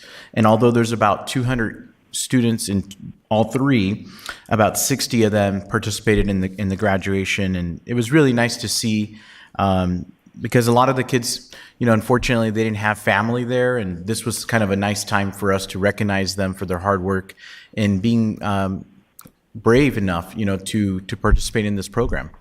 And many of these students were foster kids, foster youth students. So I want to give it up to HWS. Heidi Marshall and her team that were there, and CFLC that administered our program for us. They do really, really great work in Hemet, but it's open to all 5th District residents. And then my last one is the Cherry Festival. This was the 106th year of the annual Cherry Festival. It was a great event, very well attended. I went on Saturday and spoke to the crowd. They had a famous band called Banda Limon, and so they're a really nice band. And then we also saw Easton Corbin performers for anyone, for the folks that love country music. And so it was really nice, and this happens around the last week of May, the Cherry Festival. So it was great attendance. So that's it for me. Okay, next, Supervisor Medina. Thank you, Madam Chair. And if I could have my slides, please. On May 17th, was honored to join my colleagues, Supervisor Washington, Supervisor Spiegel, at the Public Works Celebration and Rodeo for a Reason. I was grateful to attend the event and recognize the outstanding contributions of our Public Works team. Next slide. On Tuesday, May 26th, I was honored to sponsor and attend the Latino Network Celebración de la Comunidad y Justicia and recognize the leaders, advocates, and families making a difference in our community. Next slide. On Thursday, May 28th, myself and my office staff had the privilege of visiting Vince Aseguirre and his team from Facilities Management. We toured their office and learned more about their important work that they do to support Riverside County and its residents. And next slide, last slide. On Saturday, May 30th, I enjoyed attending the 4th Annual Riverside Inland Empire Pride Festival, an amazing event that brought together our community together to celebrate diversity, inclusion, and pride. And as was said at the beginning of the meeting, as we celebrate Pride Month, I really liked one of the banners there that said, "We the people means everyone." So very honored to attend that event. And I'm gonna just wanna say one more thing. I'm wearing, and I can see that it can be seen, the I voted sticker on my lapel. Yesterday, I did drive to Gateway to the Register of Voters to drop off my ballot, and I thank the employees there for the work that they do every day. You know, as we recognize that today is Election Day, I am grateful for the democracy we enjoy and the peaceful transition of power that we enjoy in this country because of our right to vote. And as I hear presentations and as I hear folks who doubt the integrity of our voting system and the integrity of the Register of Voters, I'm reminded of this question. When did you stop beating your wife? Because the question implies something that is not true. And so even though I might appreciate folks coming here and saying the Register of Voters is doing better, I, for one, do not believe the legitimacy of those complaints, those accusations, those statements. And to the effect that we, or that individuals question the legitimacy, I do think it discourages participation in voting, something that is so fundamental to our democratic party policy, to our democratic system of government. And I join my colleague, Supervisor Pettis, who at some point we need to say stop. And although I do serve on the ad hoc committee, I am at that point as well, Supervisor Pettis, that I don't need to hear more false accusations. Thank you. Well, speaking of Supervisor Perez, you're next. Thank you, Madam Chair, and thank you, colleagues, for your points well made. And, as we talk about democracy and the fact that our register of voters is doing a superb job, I would say even more so than others we've had in the past, maybe even historically. I think it's also important to recognize that as democracy, people do have the right to go ahead and share their thoughts, whether that be over the phone or now that we have it, over the phone or obviously being present. And in the past, it was only you had to come, maybe drive up to 3 hours to get here to present your concerns, your points. And it was only in English. And now we have a bilingual team, and now we actually you're able to call in. And even at times, we have meetings in which you can Zoom. And that's the beauty of our democracy, is that it's flexible, it's dynamic, it's changing, but with the thought in mind that we're always working to strive to be just and to understand as well that our veterans are there, those that lost their lives and those that are there now, and those that eventually will become veterans are there to protect us, provide us the safety that we need in order for all of us to be free. But with that said, it's also disturbing, though, at times when you hear from people who you may know who they are. I may know who this individual that's just called is. Her name is Tabitha. I won't say her last name. But I also know, for example, some of our concerns are very real, like ensuring that the county can do a better job with providing more ADA access points. That's correct. We don't have it all down yet. Not any city does, I would even suggest that. Not any location, potentially not even all school sites or what have you, businesses. We're striving to that. And I will continue to strive for that.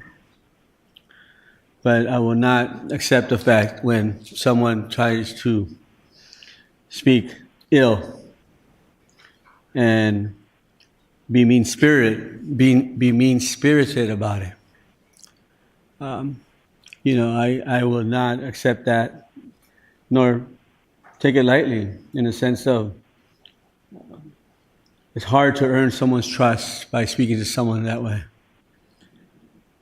I would suggest that when you really want to gain something for the benefit of all, or even for yourself, the best approach is with a smile. The best approach is, once again, through wanting to be open and be willing to listen and be willing to say your points thoughtfully, thoroughly, with data, with background that makes sense. Otherwise, we can all just go ahead and speak our minds and say it's truth, and maybe it's truth to you, but it doesn't mean it's truth to anyone else. And that's why it's important that policy is made through a science known as using data, numbers, statistics, to get us to a better place. So, Tabitha, if I failed you so far, I welcome you to my office. I have not heard that you try to get a hold of me, but maybe you have.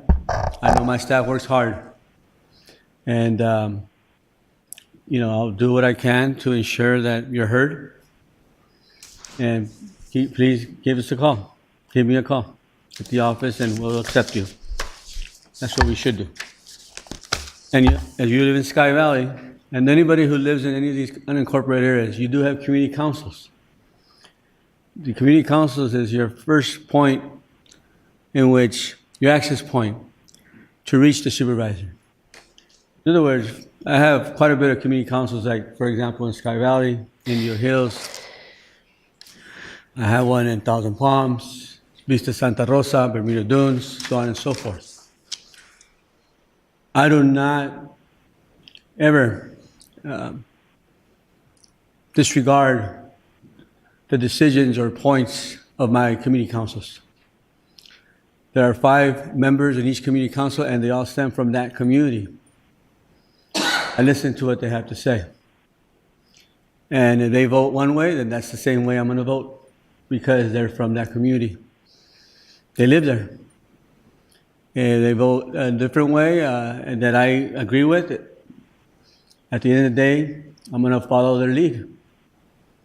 So, with that being said, anybody who's out there that's interested and potentially maybe just can't get a hold of us as supervisors because we're everywhere, obviously you have access to our staff, but you also have access to the community councils. And that's what they're there for as well, to hear you out. And they're doing their best as possible. With that said, I'll be quick. New Lake Tamara's Fire Station 49. I think this is important because it's been in the works for over 50 some odd years. 50? At least. And look at that truck right there. You see that truck, that blue one? I guess there's a story behind that. And it was put away somewhere in a garage or somewhere in the middle of nowhere. I don't know where it was. Some storage. It was going to get tossed away. It was going to get tossed out. I don't know, maybe sold for auction. And I don't know who had that bright idea, because at the end of the day, we came up with a better one, which is let's restore it. And that actually, you can actually drive that vehicle. And I don't exactly know the year of that. I know Jeff does. What year is that, Jeff? I've heard different years, but it's certainly late 40s or early 50s. Okay. And we've already been able to cruise it around in different locations and at the Indio Date Festival as well. And we wanted to showcase that at the new Lake Tamara's Fire Station. As you can see there, that was an awesome grand opening, ribbon cutting, because not only did we have many of our firefighters there, and obviously our chief, but we had many community members there, and a lot of kids from Eagle Mountain Elementary School. And they were so happy to be there. Family members were there. It was just a real positive, beautiful event. And we even have a DJ going on and food, some great short speeches. And it was just wonderful. And so I just want to say congratulations to our firefighters for all the great work that you've done over the course of so many years, to public safety overall, for protecting us, giving us the public safety that we need. And this is long overdue. I saw the old quarters. It was built for like one individual. This one now, obviously, you can look at that. I mean, look how big that is. It's beautiful. I think it fits maybe, I don't know, 8, 10 people. Maybe it sleeps at least 8 or 10 firefighters, maybe even more. Don't know. But I look forward to that. And Chiriaco, it's next to Chiriaco Summit, Eagle Mountain, and where the old Kaiser mine used to be back in the day. Let me see here. Okay, moving on. Memorial Day. This was in Ottawa. And I was thinking about it. I'm thinking, man, I'm so lucky to be here. This is a beautiful day. And I would brag to Chuck, because this used to be Chuck's old area. But you know what? I'm not going to say that, because then he's going to want to take it back. But I love being there. And we had quite a bit of events that Memorial Day throughout the Coachella Valley, and this was the very first one. And it was great because they hadn't had one in a while now. I think it was like 7 or 8 years. And they finally decided to put one together. And it was awesome. It was just a great event, beautiful event. The entire community was there. There were so many people there. And there was a celebration all over. I was invited to the barbecue. I was invited to the dance. I was invited to go listen to the band. There was just so much happening. And it was in beautiful weather. Mind you, back home, it was around 100 degrees, meaning the desert. Here, it was more like 80 degrees, 85. So you better believe that I enjoyed that time being up there. Can I share something? Yeah, with you? sure, please, by all means. So to your left is Dave Butterfield. That's right. He's the guy who made that happen. That About year. a month or so ago, I was watching a Padre game. I do that at our house. No, that's too bad. and Dave had some good seats with his wife Lois sitting directly behind home plate. Okay, you saw him on TV? I saw him on TV. So I texted him, and we made a commitment that we would get together for dinner at some point in the future. So that weekend, Kathy and I were going to be down in San Diego. We had tickets for the Sunday Padre game, and I texted Dave, hey, you want to get together for dinner Saturday night? And he said, I can't. I'm going to be in Idlewild. Yeah. It was nice. So there he is. He made that choice to be up there. Yeah, it was great. With you guys. So happy for you. And Stephanie Yost as well. Yes. Obviously, She goes way she's back. a champion. Yeah. She's stellar. And Pete. Sorry? And Pete Caparelli on the Yeah, all Pete the way on as the well. right. And I'm forgetting her name's probably on there right now, but let me see here. All right, guys. Good reminisce some other Oh time. no, Andrea Klein. We're almost done. We're down to the last. And she, I'm just taking the time you used to take. And so, we'll start timing. This veteran here, Andrea, she's from Palm Springs as well, Palm Springs Post. So, she actually did the trip up there. Anyways, beautiful event. And last but not least, AQMD, South Coast Quality Management District. Obviously, folks before me were on this meeting, going back to Roy Wilson, even Ben Benoit, John Benoit. They were all chairs at one point in time of this. Oh, actually, no, it was Ben that was the chair. The others were maybe vice chairs. But this event just took place this last week, and we were showcasing new equipment to identify where the dust is coming from. And if you've ever seen that dust in the air, it's pretty intense. And UC Riverside, UC San Diego, AQMD, obviously, we as a county played a major role in this. And we are hopefully get down to the bottom of ensuring that ultimately we take care of any public health issues dealing with dust and what's in the dust, meaning the particles, PM10. And I'll end with that. Thank you so much. First, I want to begin. Looks like there's 3 students back there that have sat through this entire meeting. Are you here for class? This is instead of school? Or are you? They're running for office soon. Why don't you stand up or come up to the mic and share who you are and why you're here? We don't often get students here. I'm just excited. Yeah, it's usually the usual suspects. And now you're going to scare any future ones off. No, I'm not. Back.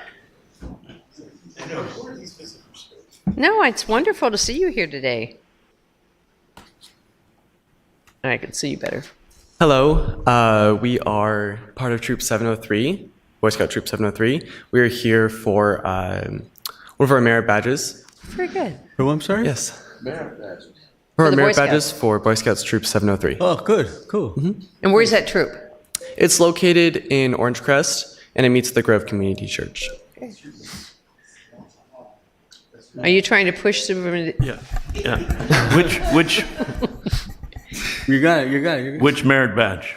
We're working on the communications and citizenship in the community. Very good.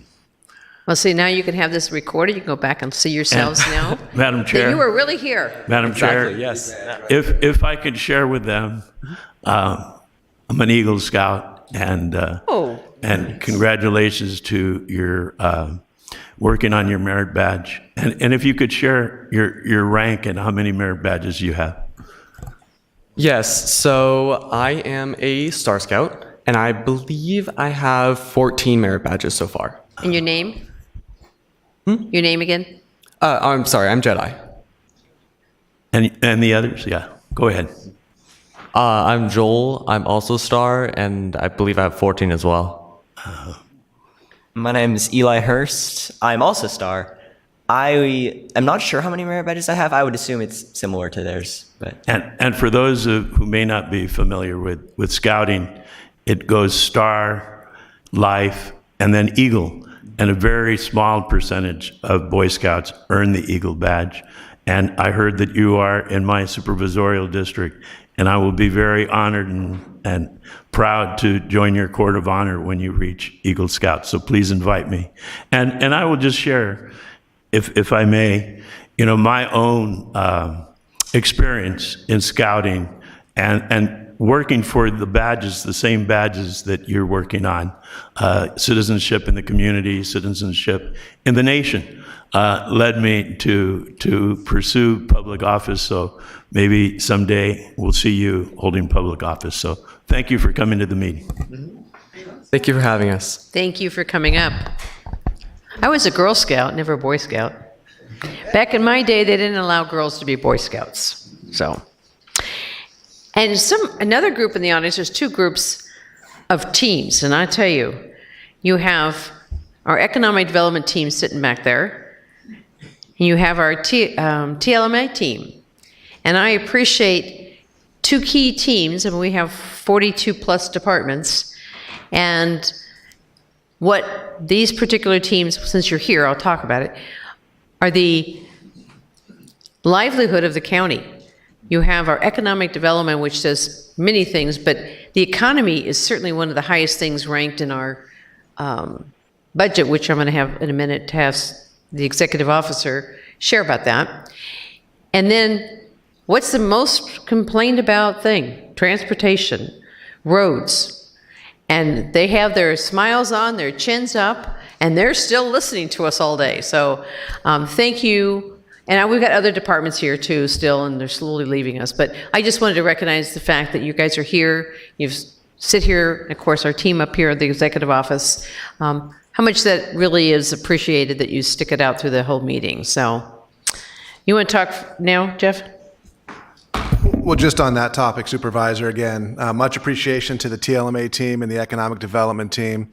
We have our Public Health Director who's hiding. We also have our Facilities Management What is team. you, Kim? Yep.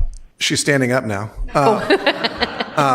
We also have our Environmental Health team, and Facilities Management is here. And it's a good thing they are, because they were sending messages to answer Supervisor Perez's question. It's a 1948 pickup truck. And that is the department that saved it from dust and rust and disrepair and potential surplusing, and they brought it back to life. And so when you say we can drive it, I think it's really only Vince and his team that can drive it. Then we'll take pictures of other people in the driver's seat, but there you go. So thanks, Sue. And Jeff, we do see you out there. Jeff Green with Carolina's team. All right, I'll go real quick. I am really excited. I know I talked about it for quite a while before, and I'll be getting on 2027, Relay for Life. Riverside County stepped up big to be a true presenting sponsor.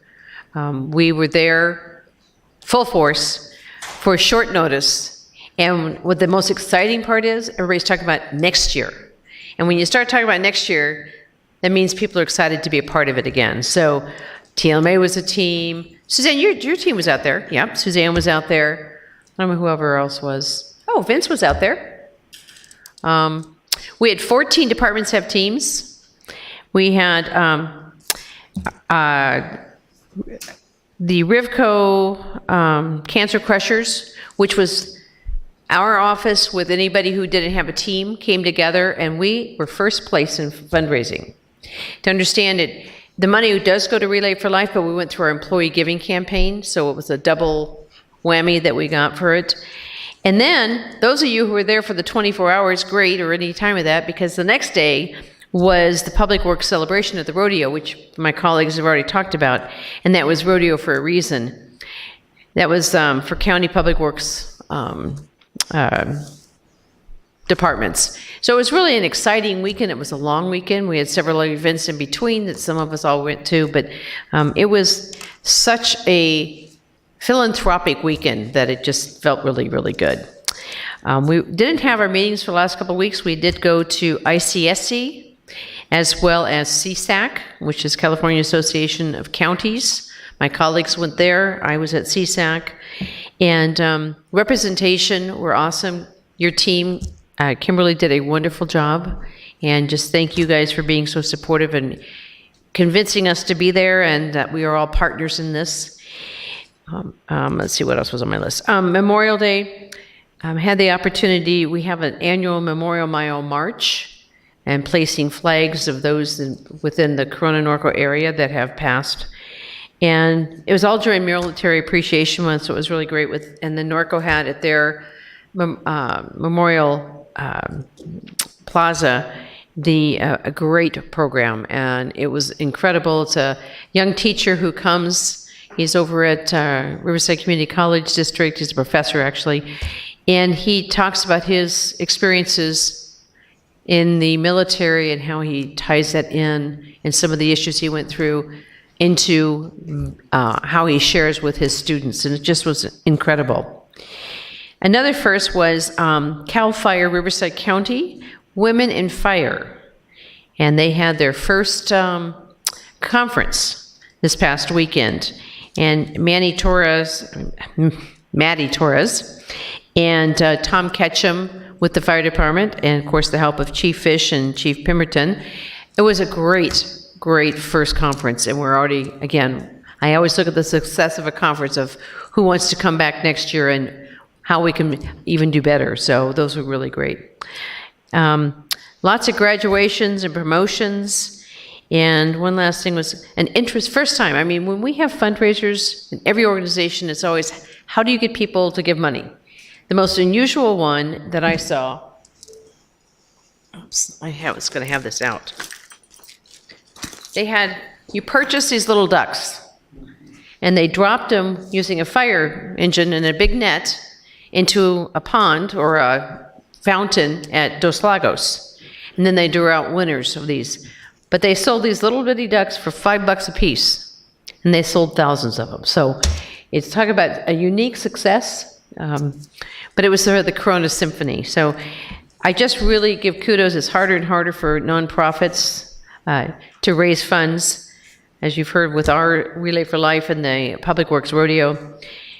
But nonprofits are the bread and butter of our communities. They fill the gaping holes that we have of services that we as a government entity aren't able to always fill, or there's things that we don't even know are vacant and they step up and fill those. So just want to thank anybody who's a part of a nonprofit. I think all 5 of us are up here and we're very supportive and have opportunities, I'll kind of say it, with some little grants that we have, and you can certainly talk to your supervisor, and I will now pass that. Speaking of money and grants, Mr. Van Wagenen, can you share what's going to be happening this next week and what's already happened with our workshops?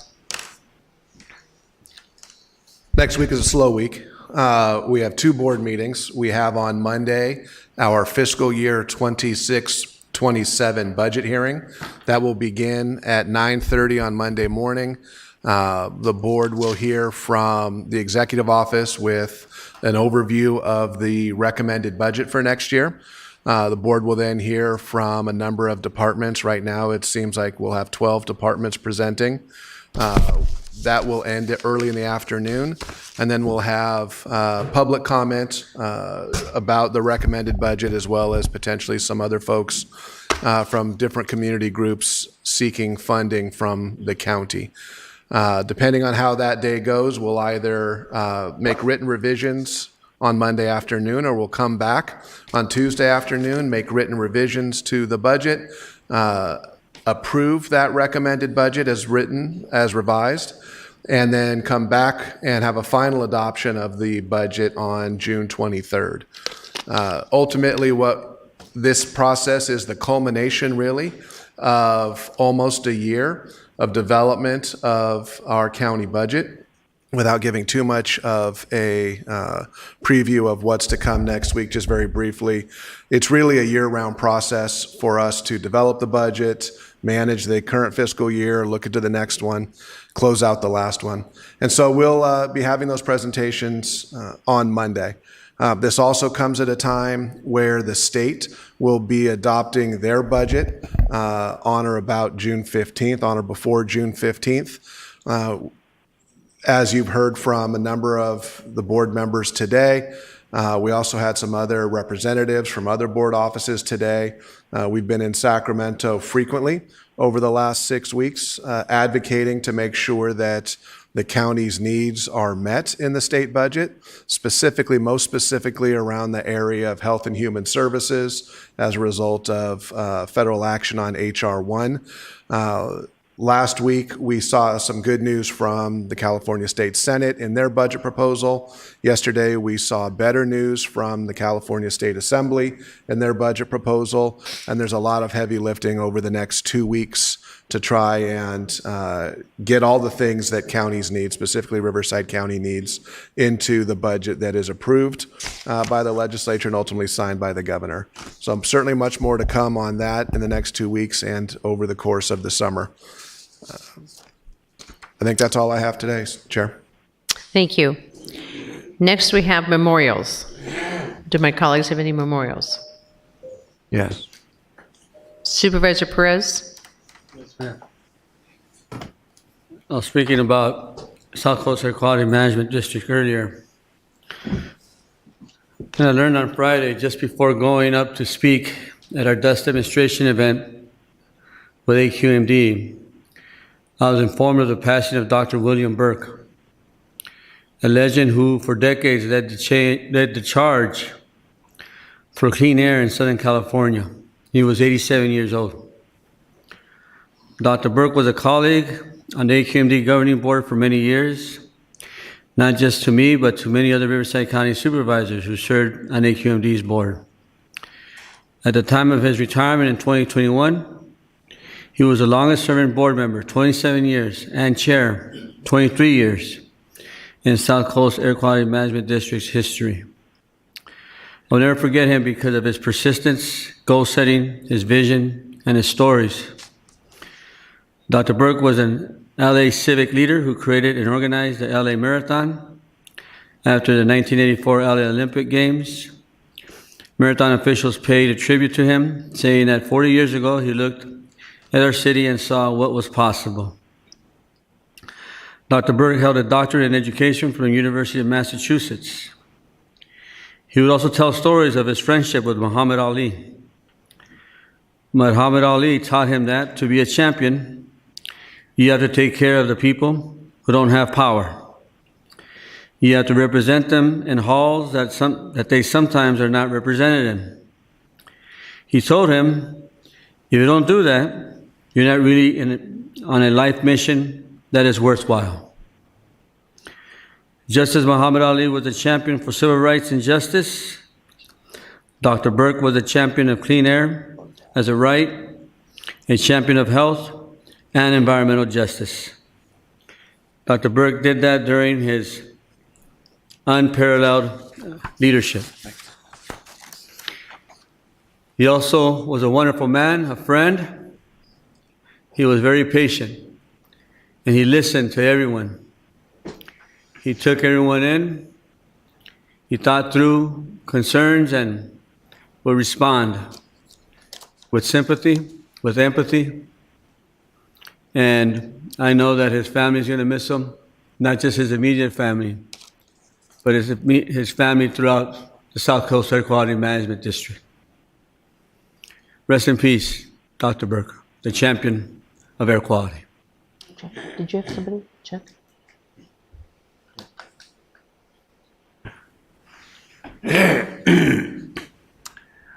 I'd like to take a moment to honor the life and legacy of Linda Wonderlich, a remarkable community leader whose impact on the Temecula Valley and Southwest Riverside County cannot be overstated. Linda served as the owner, publisher, and chief executive officer of the Valley Business Journal for more than 25 years She dedicated her life to strengthening our community through her leadership of the Valley Business Journal, her tireless support of local businesses, and her unwavering commitment to countless nonprofit organizations. She had a unique gift for bringing people together, celebrating the successes of others, and helping organizations and individuals grow and thrive. Linda was more than a business leader. She was a mentor, a champion for community service, and a friend to so many. Her legacy will continue through the businesses she supported, the organizations she strengthened, and the relationships she built throughout our region. Linda is survived by her former husband, Gene, and children, Tara and Dane. While Linda will be deeply missed, her spirit of service, optimism, and dedication to community will continue to inspire us for years to come. Thank you, Madam Chair. Okay, and I apologize, I have three. I'm going to begin with a former family member, and I don't know if anybody here will know this person. John Burden. He passed away at 82. He was a devoted husband, father, grandfather, great-grandfather, respected law enforcement officer, and dedicated community leader whose life was defined by service, integrity, and commitment to others. John lived in San Jacinto, but previously resided in Corona. He is survived by his loving wife, Suzanne Burden, his sons, granddaughters, grandson. He dedicated 34 years to law enforcement service, beginning his career with the Coronado Police Department, where he served for 3.5 years, before continuing with Riverside County Sheriff's Department for 30.5 years. He honorably retired with the rank of Sheriff's Sergeant. Throughout his career, he earned the respect of his colleagues and community through his leadership, professionalism, and unwavering dedication to public service. Following his retirement, John devoted much of his time and energy to his beloved alma mater, the Army and Navy Academy, where he proudly served on the Board of Trustees. Supporting the Academy and helping guide future generations became one of his greatest passions. He will be remembered for his strength of character, his sense of duty, and deep love for his family and community. And then Denise Sutherland. Denise will be remembered as a beautiful woman, both inside and out, with a gentle spirit, kind heart, and unwavering strength that touched the lives of all who knew her. A proud patriot and devoted supporter of veterans, Denise dedicated much of her time to honoring those who served our country. She was a faithful participant in the annual Pearl Harbor event each December 7th and remained actively involved in veteran-related activities throughout the year. Whether assisting with ceremonies, helping organize Memorial Day and Veterans Day events, participating in the cherished 5-minute flag salute, or warmly welcoming guests with programs in her heartfelt gratitude, Denise served with sincerity, pride, and a genuine appreciation for every veteran she encountered. Her commitment to service extended far beyond veterans organizations. She was passionate and tireless volunteer whose service-oriented heart benefited the entire Norco community. Known affectionately by many as Norco's volunteer diva, Denise never hesitated to lend a helping hand, organize local events, support neighbors, or work tirelessly behind the scenes to bring people together. More than simply volunteering her time, Denise gave her whole heart. Through her selflessness, generosity, and deep love for her town, she created a lasting legacy of unity. And the last one, 50 years ago, a young high school student named Ronnie Kameyer helped create one of Riverside County's most recognizable landmarks, the Prado Dam Bicentennial Mural, a massive patriotic emblem that has greeted travelers along the 91 freeway for generations. What began as a school project became a symbol of American pride, community spirit, and the extraordinary potential of youth creativity. In 1976, Corona Senior High School Activities Director David DiPaolo challenged students to design a mural celebrating 200 years of freedom. Inspired by then Corona Mayor Flora Spiegel, yes, my mother-in-law, the contest offered a modest prize of a $25 United Savings bond. But the impact would have been anything but modest. Ronnie, along with his classmate Perry Schaefer, submitted the winning design. Their vision soon became what many would call the world's largest billboard, a bold red, white, and blue statement stretching across the face of the Prado Dam spillway. As decades passed, the mural faded and was vandalized, but Ronnie's commitment to preserving this legacy never died. He, Perry, and dedicated team worked tirelessly to restore the artwork, ensuring it remained a proud gateway into Riverside County. I worked with those young students, which were now my peers, as city council as well as supervisor and Congressman Calvert to restore what was completed in just 2 years' time. A moment that brought renewed appreciation for students who for the first brought the mural to life. The mural story continues to inspire those who learn about its origins. A reminder that young people can accomplish when given the opportunity, a big dream, and create boldly. And it goes on, but I just wanted to know he had so many talents. He was known for his kindness, humility, and unwavering dedication to community. So I just wanted to share those three very special, very different individuals that came from our communities. And with that, Mr. Legal Counsel. Thank you, Chair. The board has need to meet in closed session for the agenda items listed as numbers 27 at the bottom of the agenda. We do not have any reportable actions today. Okay, 12:15? You have 20 minutes? Okay. All right. Thank you all for sticking out to the end. We appreciate you. With that, we're adjourned.